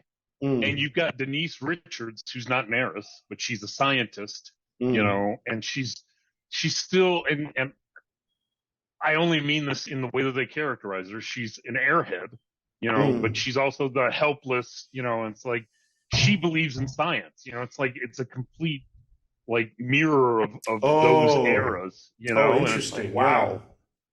You know, this is the person I want to be, who I want to see as strong, independent, feminine, etc.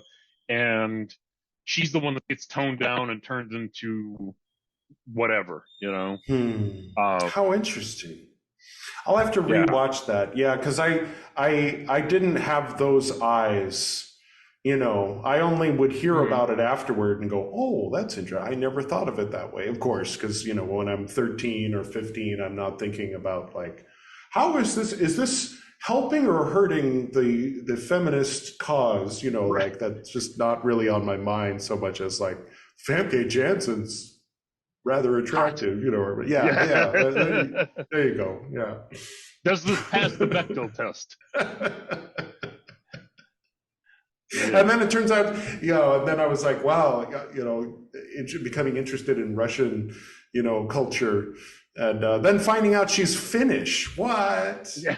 Of course, that's right across the border. So, I mean, he's 6'1". Yeah.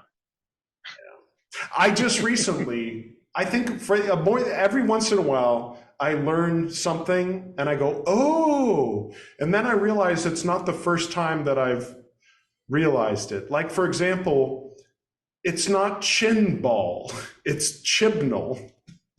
That happens like once a year, right around August. Is someone will say Chibnall, and I'll be like, really? That's his name? It's not chin ball? And then the other one is 6-1. 6-1, half a dozen to the other. My dad used to say that all the time, and I knew what it meant.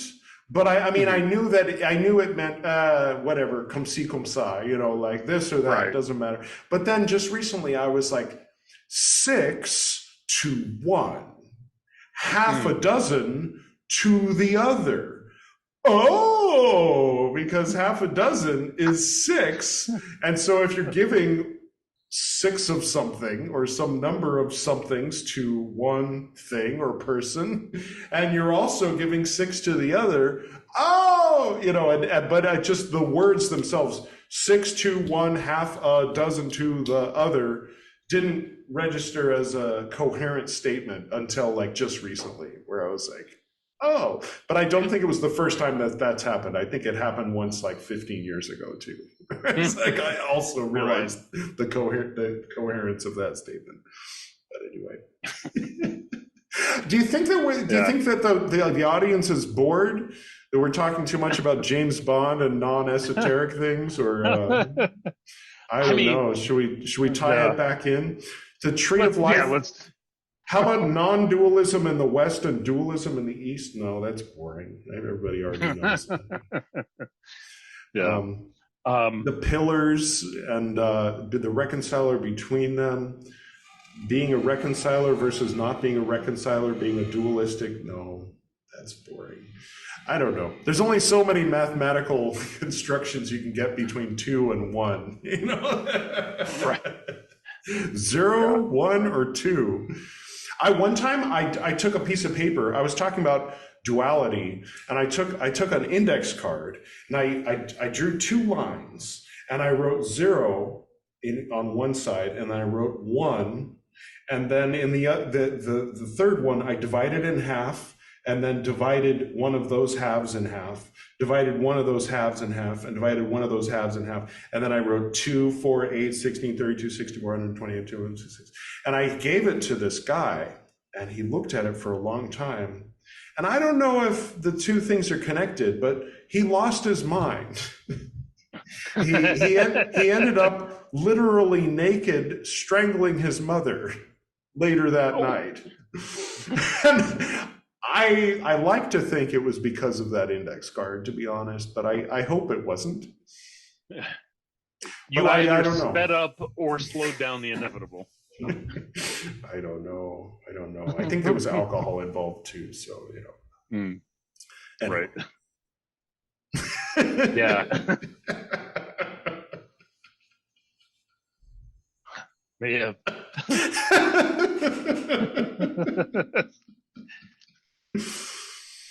And going back to what we were talking about earlier, This is one of those paths down the mathematically absurd probabilities that we could have met. Yeah. Cheers. That's true. Cheers. I'm all out. Oh no, I still have a sip.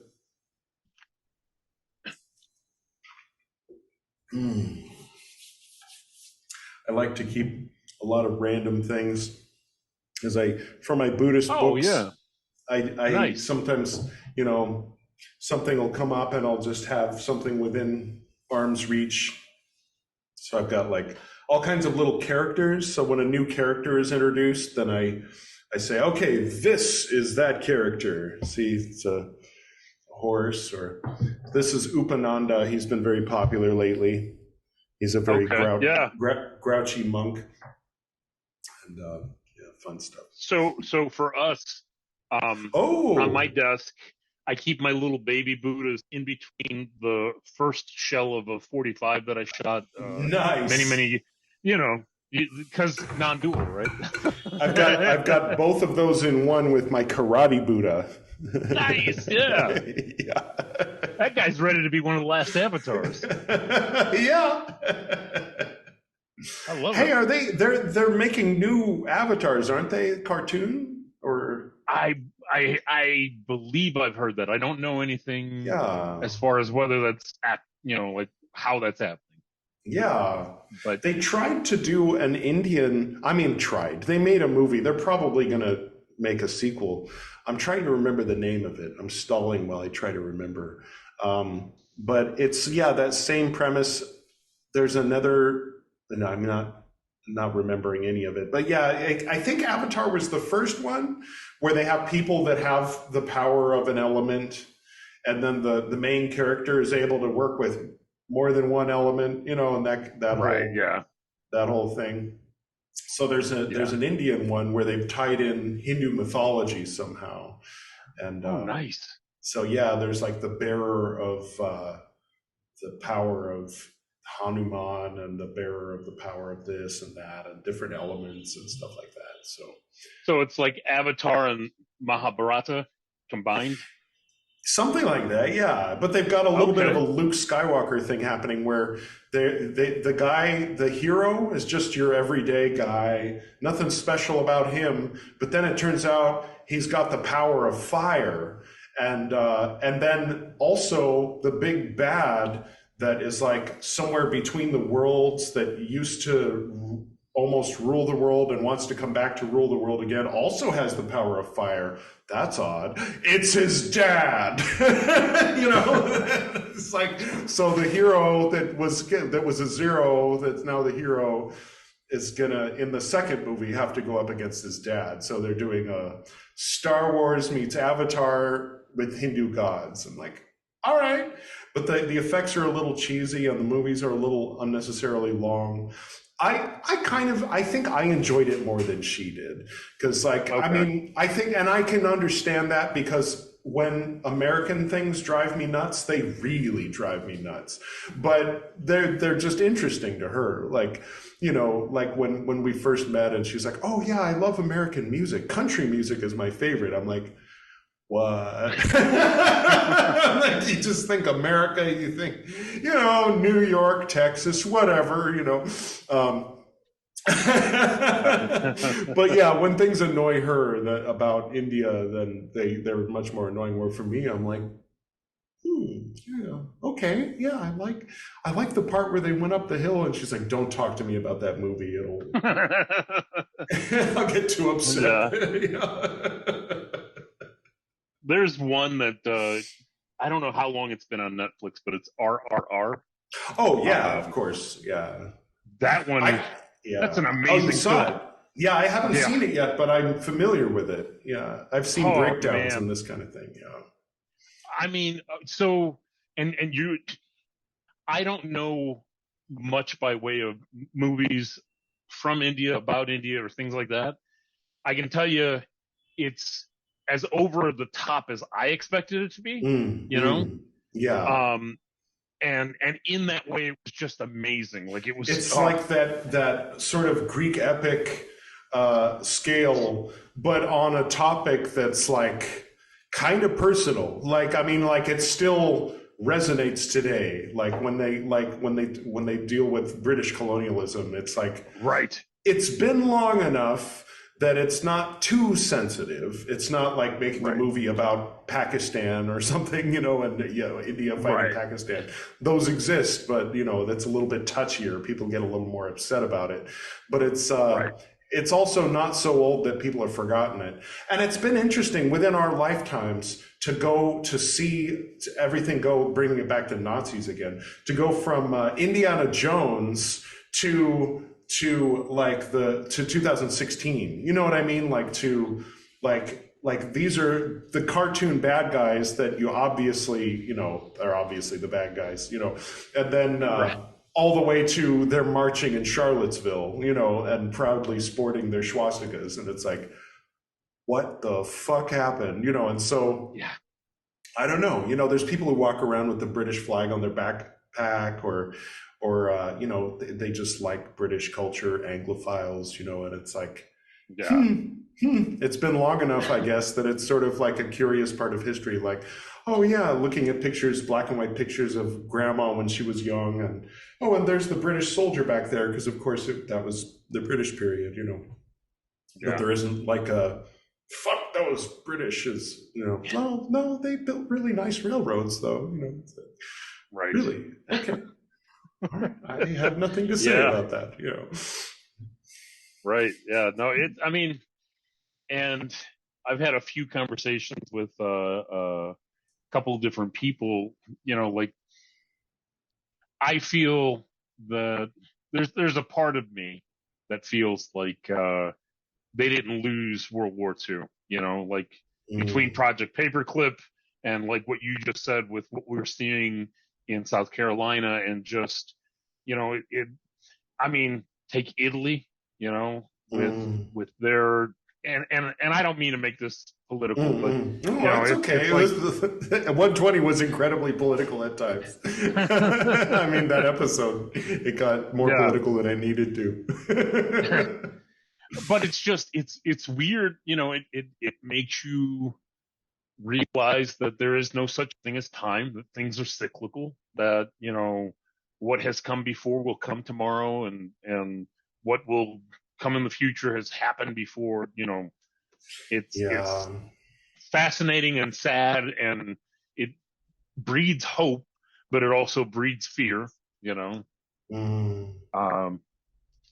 You know, because again, just, I mean, I'm currently living in a state where just, I think it's 2 years ago now, there was a militia that tried to kidnap our governor. You know, it's like, what? Yeah, and I mean, you know this, even having, you know, even living where you are now, like, it seems like we've been on the precipice for a civil war in the U.S. for at least 5 years, in my mind. Maybe I'm over fear mongering about this, but it seems that way to me, you know? You know, I think if it weren't for the fact that people, you know, for the most part, are under surveillance, you know, I mean, like in the 1860s, you could get everybody in a particular area together in one place and speak loudly, you know, without people in Washington hearing you, Washington, D.C., you know what I mean? So like, but now, you know, yeah, if you have people using Signal, you know, or using code or this kind of thing, then you can get a small militia to like go do this or that. Or if the freaking president's involved, you know, then you can get people marching on the Capitol. But right, you know, Jesus, like that was really ridiculous. But yeah, signs of the times, though, you know. Like, but I mean, like when the president, I mean, that's so weird, though. It was like a society of creative anachronism in real life. You know, it was like when the guy in Washington in Lincoln's chair is telling you to take up your Confederate flag and march on Washington. You're in Washington, you know, it's like so weird. It's the weirdest thing. Or like get that other branch of government that's meant to limit my power. Like, it's not what it is. It's not what it thinks it is. It's not what it purports to be. But yeah, like, yeah, I mean, the Civil War is kind of ongoing. It's like not taking the form of a war, I guess, is what it is. Just like every war that's happened since the Vietnam War, right? There's been a lot of wars, and none of them were called a war. There's been a civil war. It's off and on. Sometimes it's hot, sometimes it's cold, but it goes on. It rages on. Yeah. But I mean, I don't think there's going to be like formal secession involved like the Civil War. It's a different kind of civil war. It's like a, you know, yeah, gosh. And it's like, how? I mean, the more I think about it, the more hopeless it is, you know, because like the people on both sides, you know, I mean, of course, I lean more toward one side than the other, but the people on both sides are so completely convinced that they are right and that the other side is completely wrong. And very rarely, I mean, but it's like, yeah, every once in a while, you can hear a story about someone who went, you know, right wing, and then they realized the error of their ways and they went lefty, and you can like listen to them talk, and it makes you feel hopeful. But you can just as easily find evangelists who became New Agers and went back again to being evangelists, or New Agers who became evangelists and went back to being New Agers. And then depending on your bias, you can feel hopeful or angry about it. You know, it's all there. Like all of it is there. Any story that anybody wants to hear is there, you know. So it's getting ridiculous. It's like some kind of fractal nightmare. For sure. You know, the what's funny is I have no conception of if or when it was different. You know, you hear stories, you know, like even part of Trump's campaign, you know, back in 2016 was Make America Great Again. And but that was Reagan's campaign. He got that from Reagan. Right. Yeah. Well, and what's more though is it's like you're talking about this false notion of some time back when there was still shitty things going on. Like, how far back do we go? Do we go before civil rights was enacted? Well, you know? I think that was the implication. Let's go back to when we were the good guys winning all the wars. There was a red line, you know, and all that. But, you know, and it comes back to, it's a war of ideologies. You know, it's not a war of bullets and blood. You know, which is except you know, what going it back is. To what you're saying. Yeah. Well, I mean, usually rubber bullets and tear gas these days, but you know, and so one of the things that we have to remember as esotericists or, whatever it is that we're doing is one. For me, I realize that I live in samsara. I know that this is a reality filled with suffering, filled with, animal eat animal, world eat world, and all we can do is try our best to understand what the actual nature of reality is and be compassionate to everything else around us to help them realize that same reality. That's, I think that's the biggest hope, Yeah.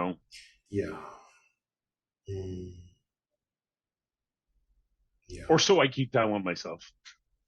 Yeah. Well, compassion is definitely, if you can, I think that's one of one of the appeals of Buddhism is transcendence and compassion, both. And that's that whole thing of like transcending and then ignoring the dual universe means, ignoring the sentient beings who are suffering in it, and closing our heart to them. But then compassion without transcendence means being a pinball bouncing around between the black and white tile forever and ever and ever and unto the ages of ages. So it's like a 1-2, and there seems to be some subtle art that is hard to connect with, of compassion without the pain that comes with love. In Dhammapada, at least the way it's translated into English, he straight up says don't love, but he says have compassion. So it's like, okay, that's interesting. And then I have to wonder, like, what Greek word for love would have been the best translation of whatever Pali word that was, and that kind of makes me want to become a Pali scholar or a Sanskrit scholar one day. I think, I don't know. I don't know if there's time for me to do that, but at least I can talk. I think there absolutely is. Yeah. I mean, we're all in a state of becoming, Yeah, so, that's true. But love without, or compassion without love, or love without pain. Well, I don't know, like one thing that Gordon said that the Buddha said. Buddha didn't say this, but Gordon said that the Buddha said that if you want to be free from suffering, then don't have desire. But if you want to keep the desire, then you have to embrace the suffering. Gordon said the Buddha said that. As far as I'm concerned, the Buddha said that, but I have to put that qualifier out there. So love is supposed to have pain. And the more you love, the more pain you're opening yourself up to.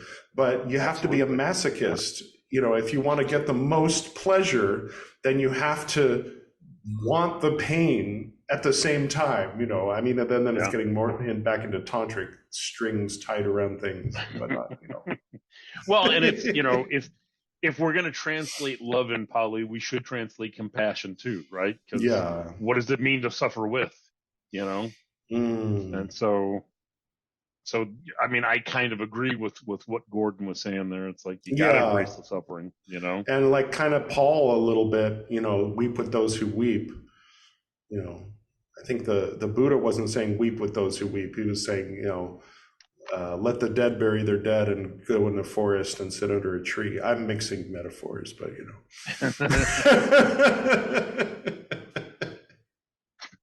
Absolutely.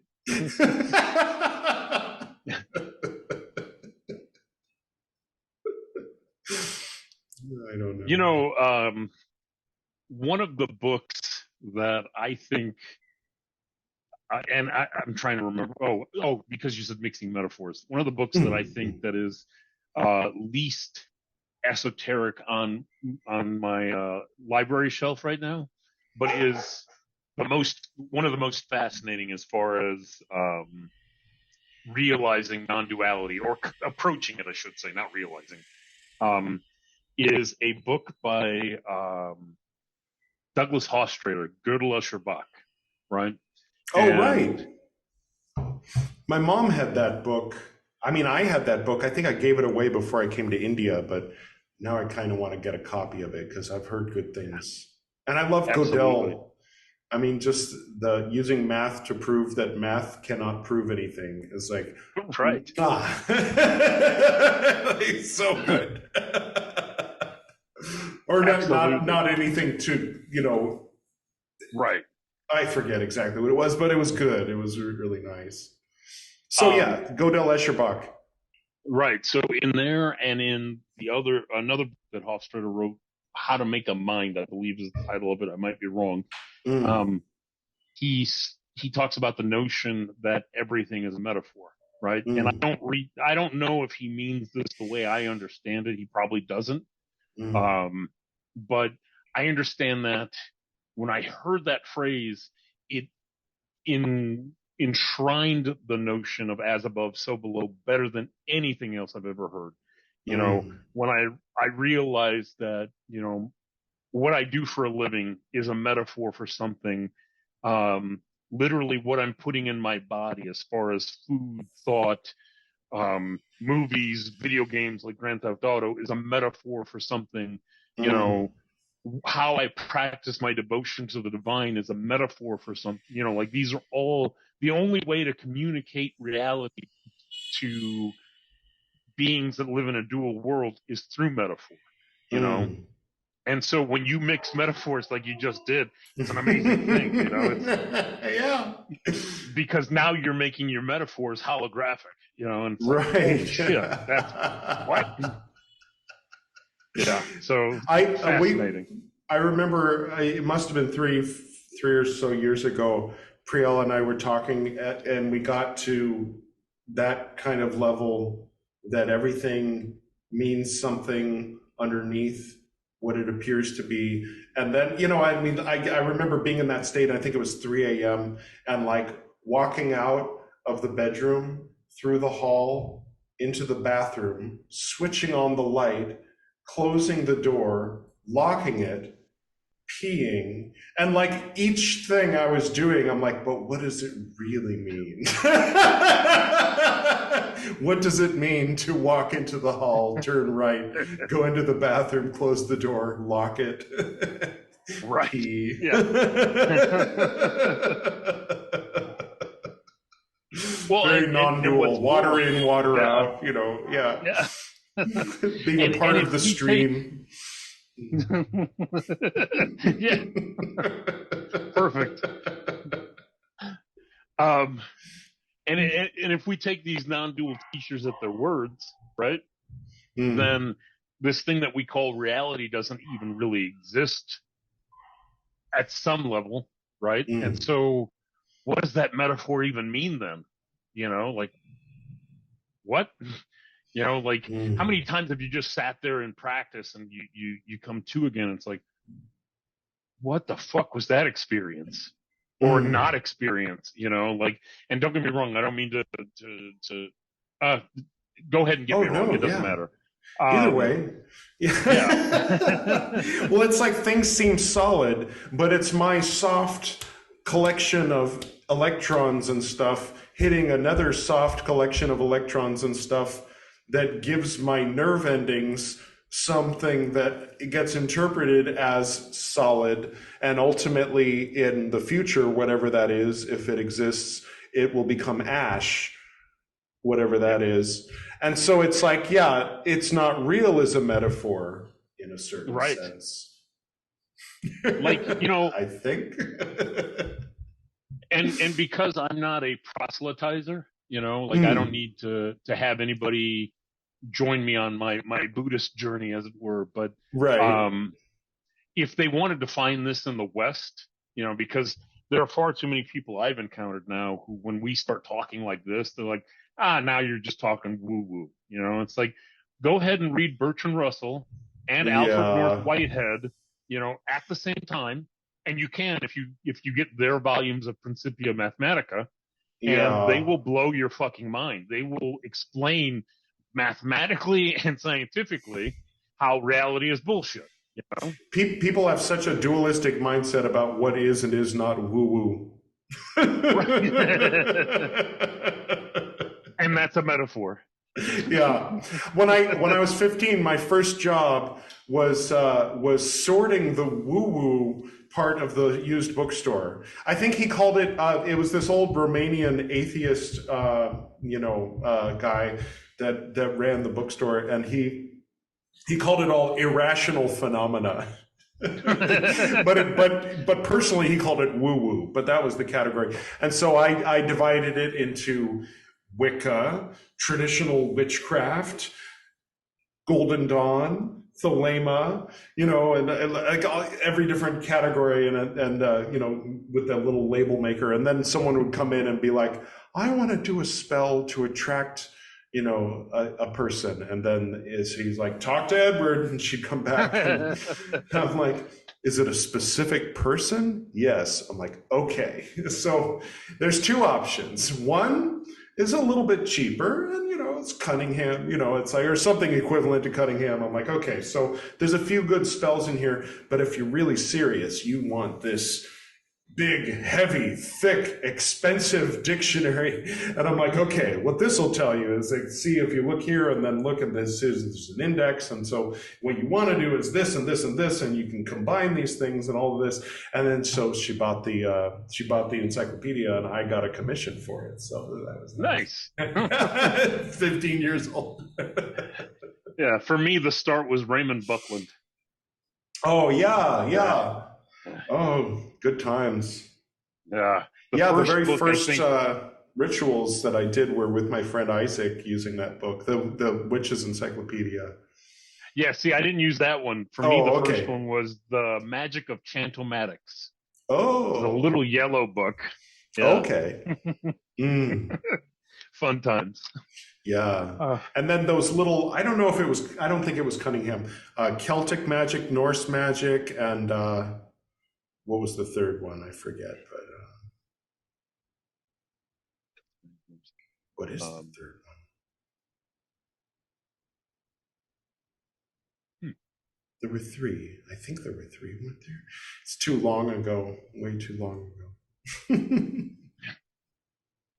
See, but something external or seemingly external to you is going to jump out soon, and it's going to make you remember what that title was. It's like, oh, right. Shit, there it is. Yeah. Yeah.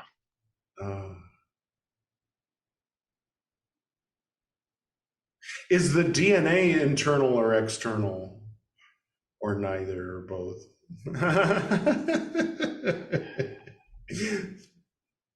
Yes. Because if my body is my car that I'm temporarily driving, then it's in a way it's external, like an owner's manual or like a user's manual or the manual that they used at the factory to build my car. But if body and mind are not two and not one, then maybe it's internal? No. Internal, external. I think those prepositions don't really apply very well, except you have to communicate. So you have to choose your preposition, but then you always have to like ramble on about which preposition and how they don't matter. And then most people kind of tune out because they're like, oh, this guy's too mercurial and I don't think he knows what he's saying. And it's like, well, my point is that you don't know what you're saying. I don't know what I'm saying. That guy who sounds and acts like he knows what he's saying is probably full of shit. It's like, but we have to give him respect because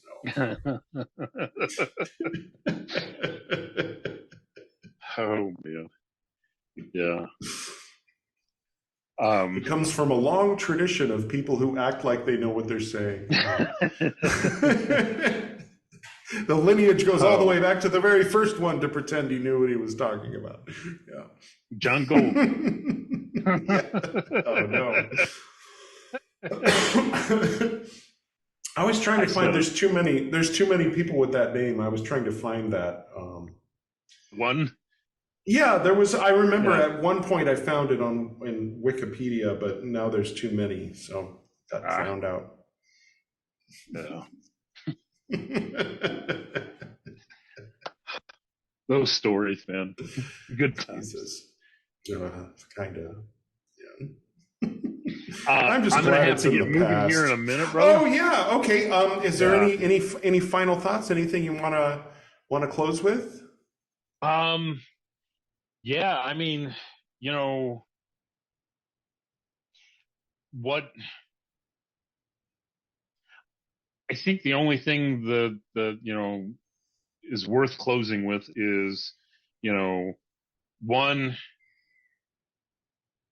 that I couldn't be happier with the paths that have brought me to here.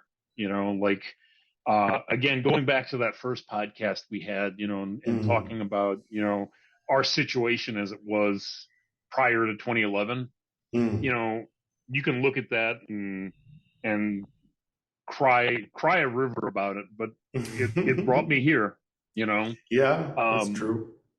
And so living lineage or not, it did something, beyond that, as an exercise, one of the things that I think would do anybody's magic good or their practice good is, and again, it's going to sound like proselytizing, and I don't care, but, dedicate the merit to all sentient beings, remember that if there is a reality or some kind of reality that's non-dual, that means that all of these living things are a part of you. You're a network. You're not an island, and that way work for the benefit of the entire network, not just for the self. That's as evangelical or proselytizing as I want to get, but that's where my mind rests.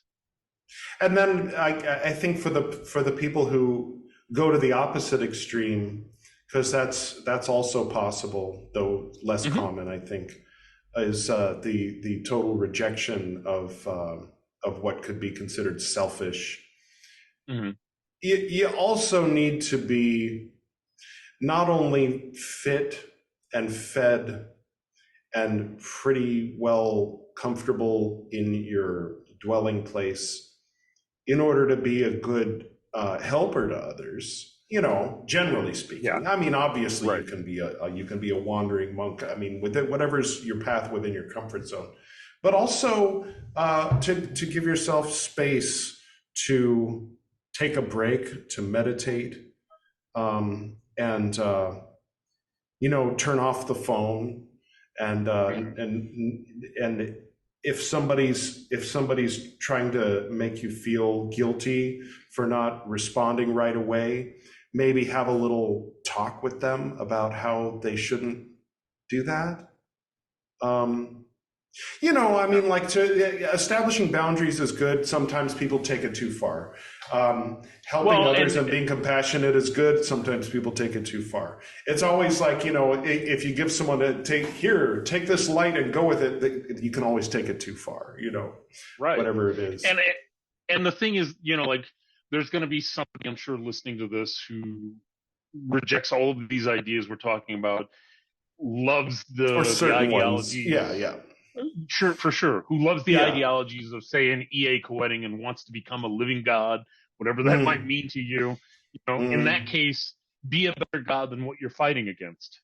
If you're doing this as some reaction to, what you see as guru worship or devotion, or misguided Christianity or extreme Islam, then be a better god.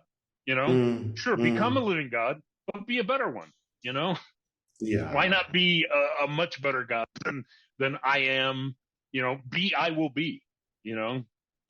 Yeah, or Jesus is the way, and clearly you and I are Satanists, and kind of missing the point of the message of the great teacher of Yeshua, about compassion and loving those who the highfalutin, self-proclaimed righteous people look down upon and spit upon because they're tax collectors or prostitutes or members of a cult or New Agers or whatever the equivalent is, transgender, whatever the thing is that today the people who proclaim themselves righteous have decided to look down upon and think is anti-Jesus. I guess it used to be anti Pharisee, but they've turned Jesus into the Pharisees somehow, and that's That's one of the most ridiculous, ironic things that would be funny if it were not so sad. Right. Yeah. I love anyway. Yeah. Well, let's do this again. Let's let these ideas germinate, and we'll check back in after some time and see if we've come up with anything else. For sure. I can't wait. I look forward to it, brother. Me too. Yeah. Always good to talk. I always love talking. Yeah, I love talking to you. Yeah. All right, brother. All right. LVX, namaste. Omaha. Indeed. All right. Later, bro. Later. 120.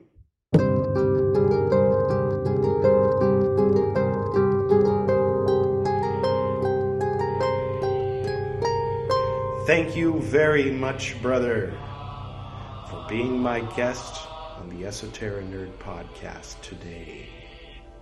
Special thanks to Susumu Ueda and his father and the other monks at Jofuku-in on Mount Koyasan for the music you're hearing right now, which is actually the same track that was at the very beginning of the episode, though it sounds substantially different, doesn't it? Special thanks to Camille and Kennerly for the House of the Dragon theme going into and out of the interview itself. And special thanks to you, the Esoterinerd, listening to this podcast and possibly watching it as well. Today, I'm going to close with something a little special. You might be somewhat familiar with it already, perhaps not. It is the meditation that my dad taught me, John Dan Reed, same, from Transformations. He taught me this meditation when I was very young. He used to perform it when I was very young, and that's where he would, be inside chanting Om. And then if there was like some noise, a weed whacker, lawnmower, that kind of thing, he'd say, "God damn it!" And it would distract his meditation. So I determined when I was like 3 or 4 years old that his word might be Om, but my word is Chakung. And I would chant Chakung whenever the lawnmower came. And so it wasn't a hindrance. Nay, it was of assistance to whatever it was that I was doing that surely was not meditation. But still, I consider that a little pearl of wisdom delivered unto grown me from small me, so that whenever I am trying to find peace and serenity and there's a power saw or some other noise interference, I always think Chakung, and it makes me smile. But anyway, after a couple more years, I was able to sit down and learn the meditation that my dad taught me. And so now I will be performing it for you. So I'm just going to be moving through this directly without really explaining what I'm doing.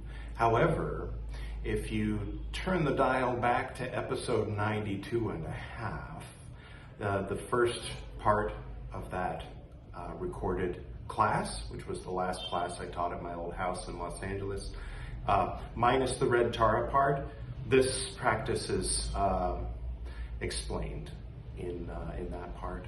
It is also pretty well explained starting on page 126 of Burrito.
to the north and to the south, to the east and to the west, to the spirits of light among us and to the spirits below, we send out our reverent love and compassion. May all beings be happy. May all beings be serene. May all beings be in peace.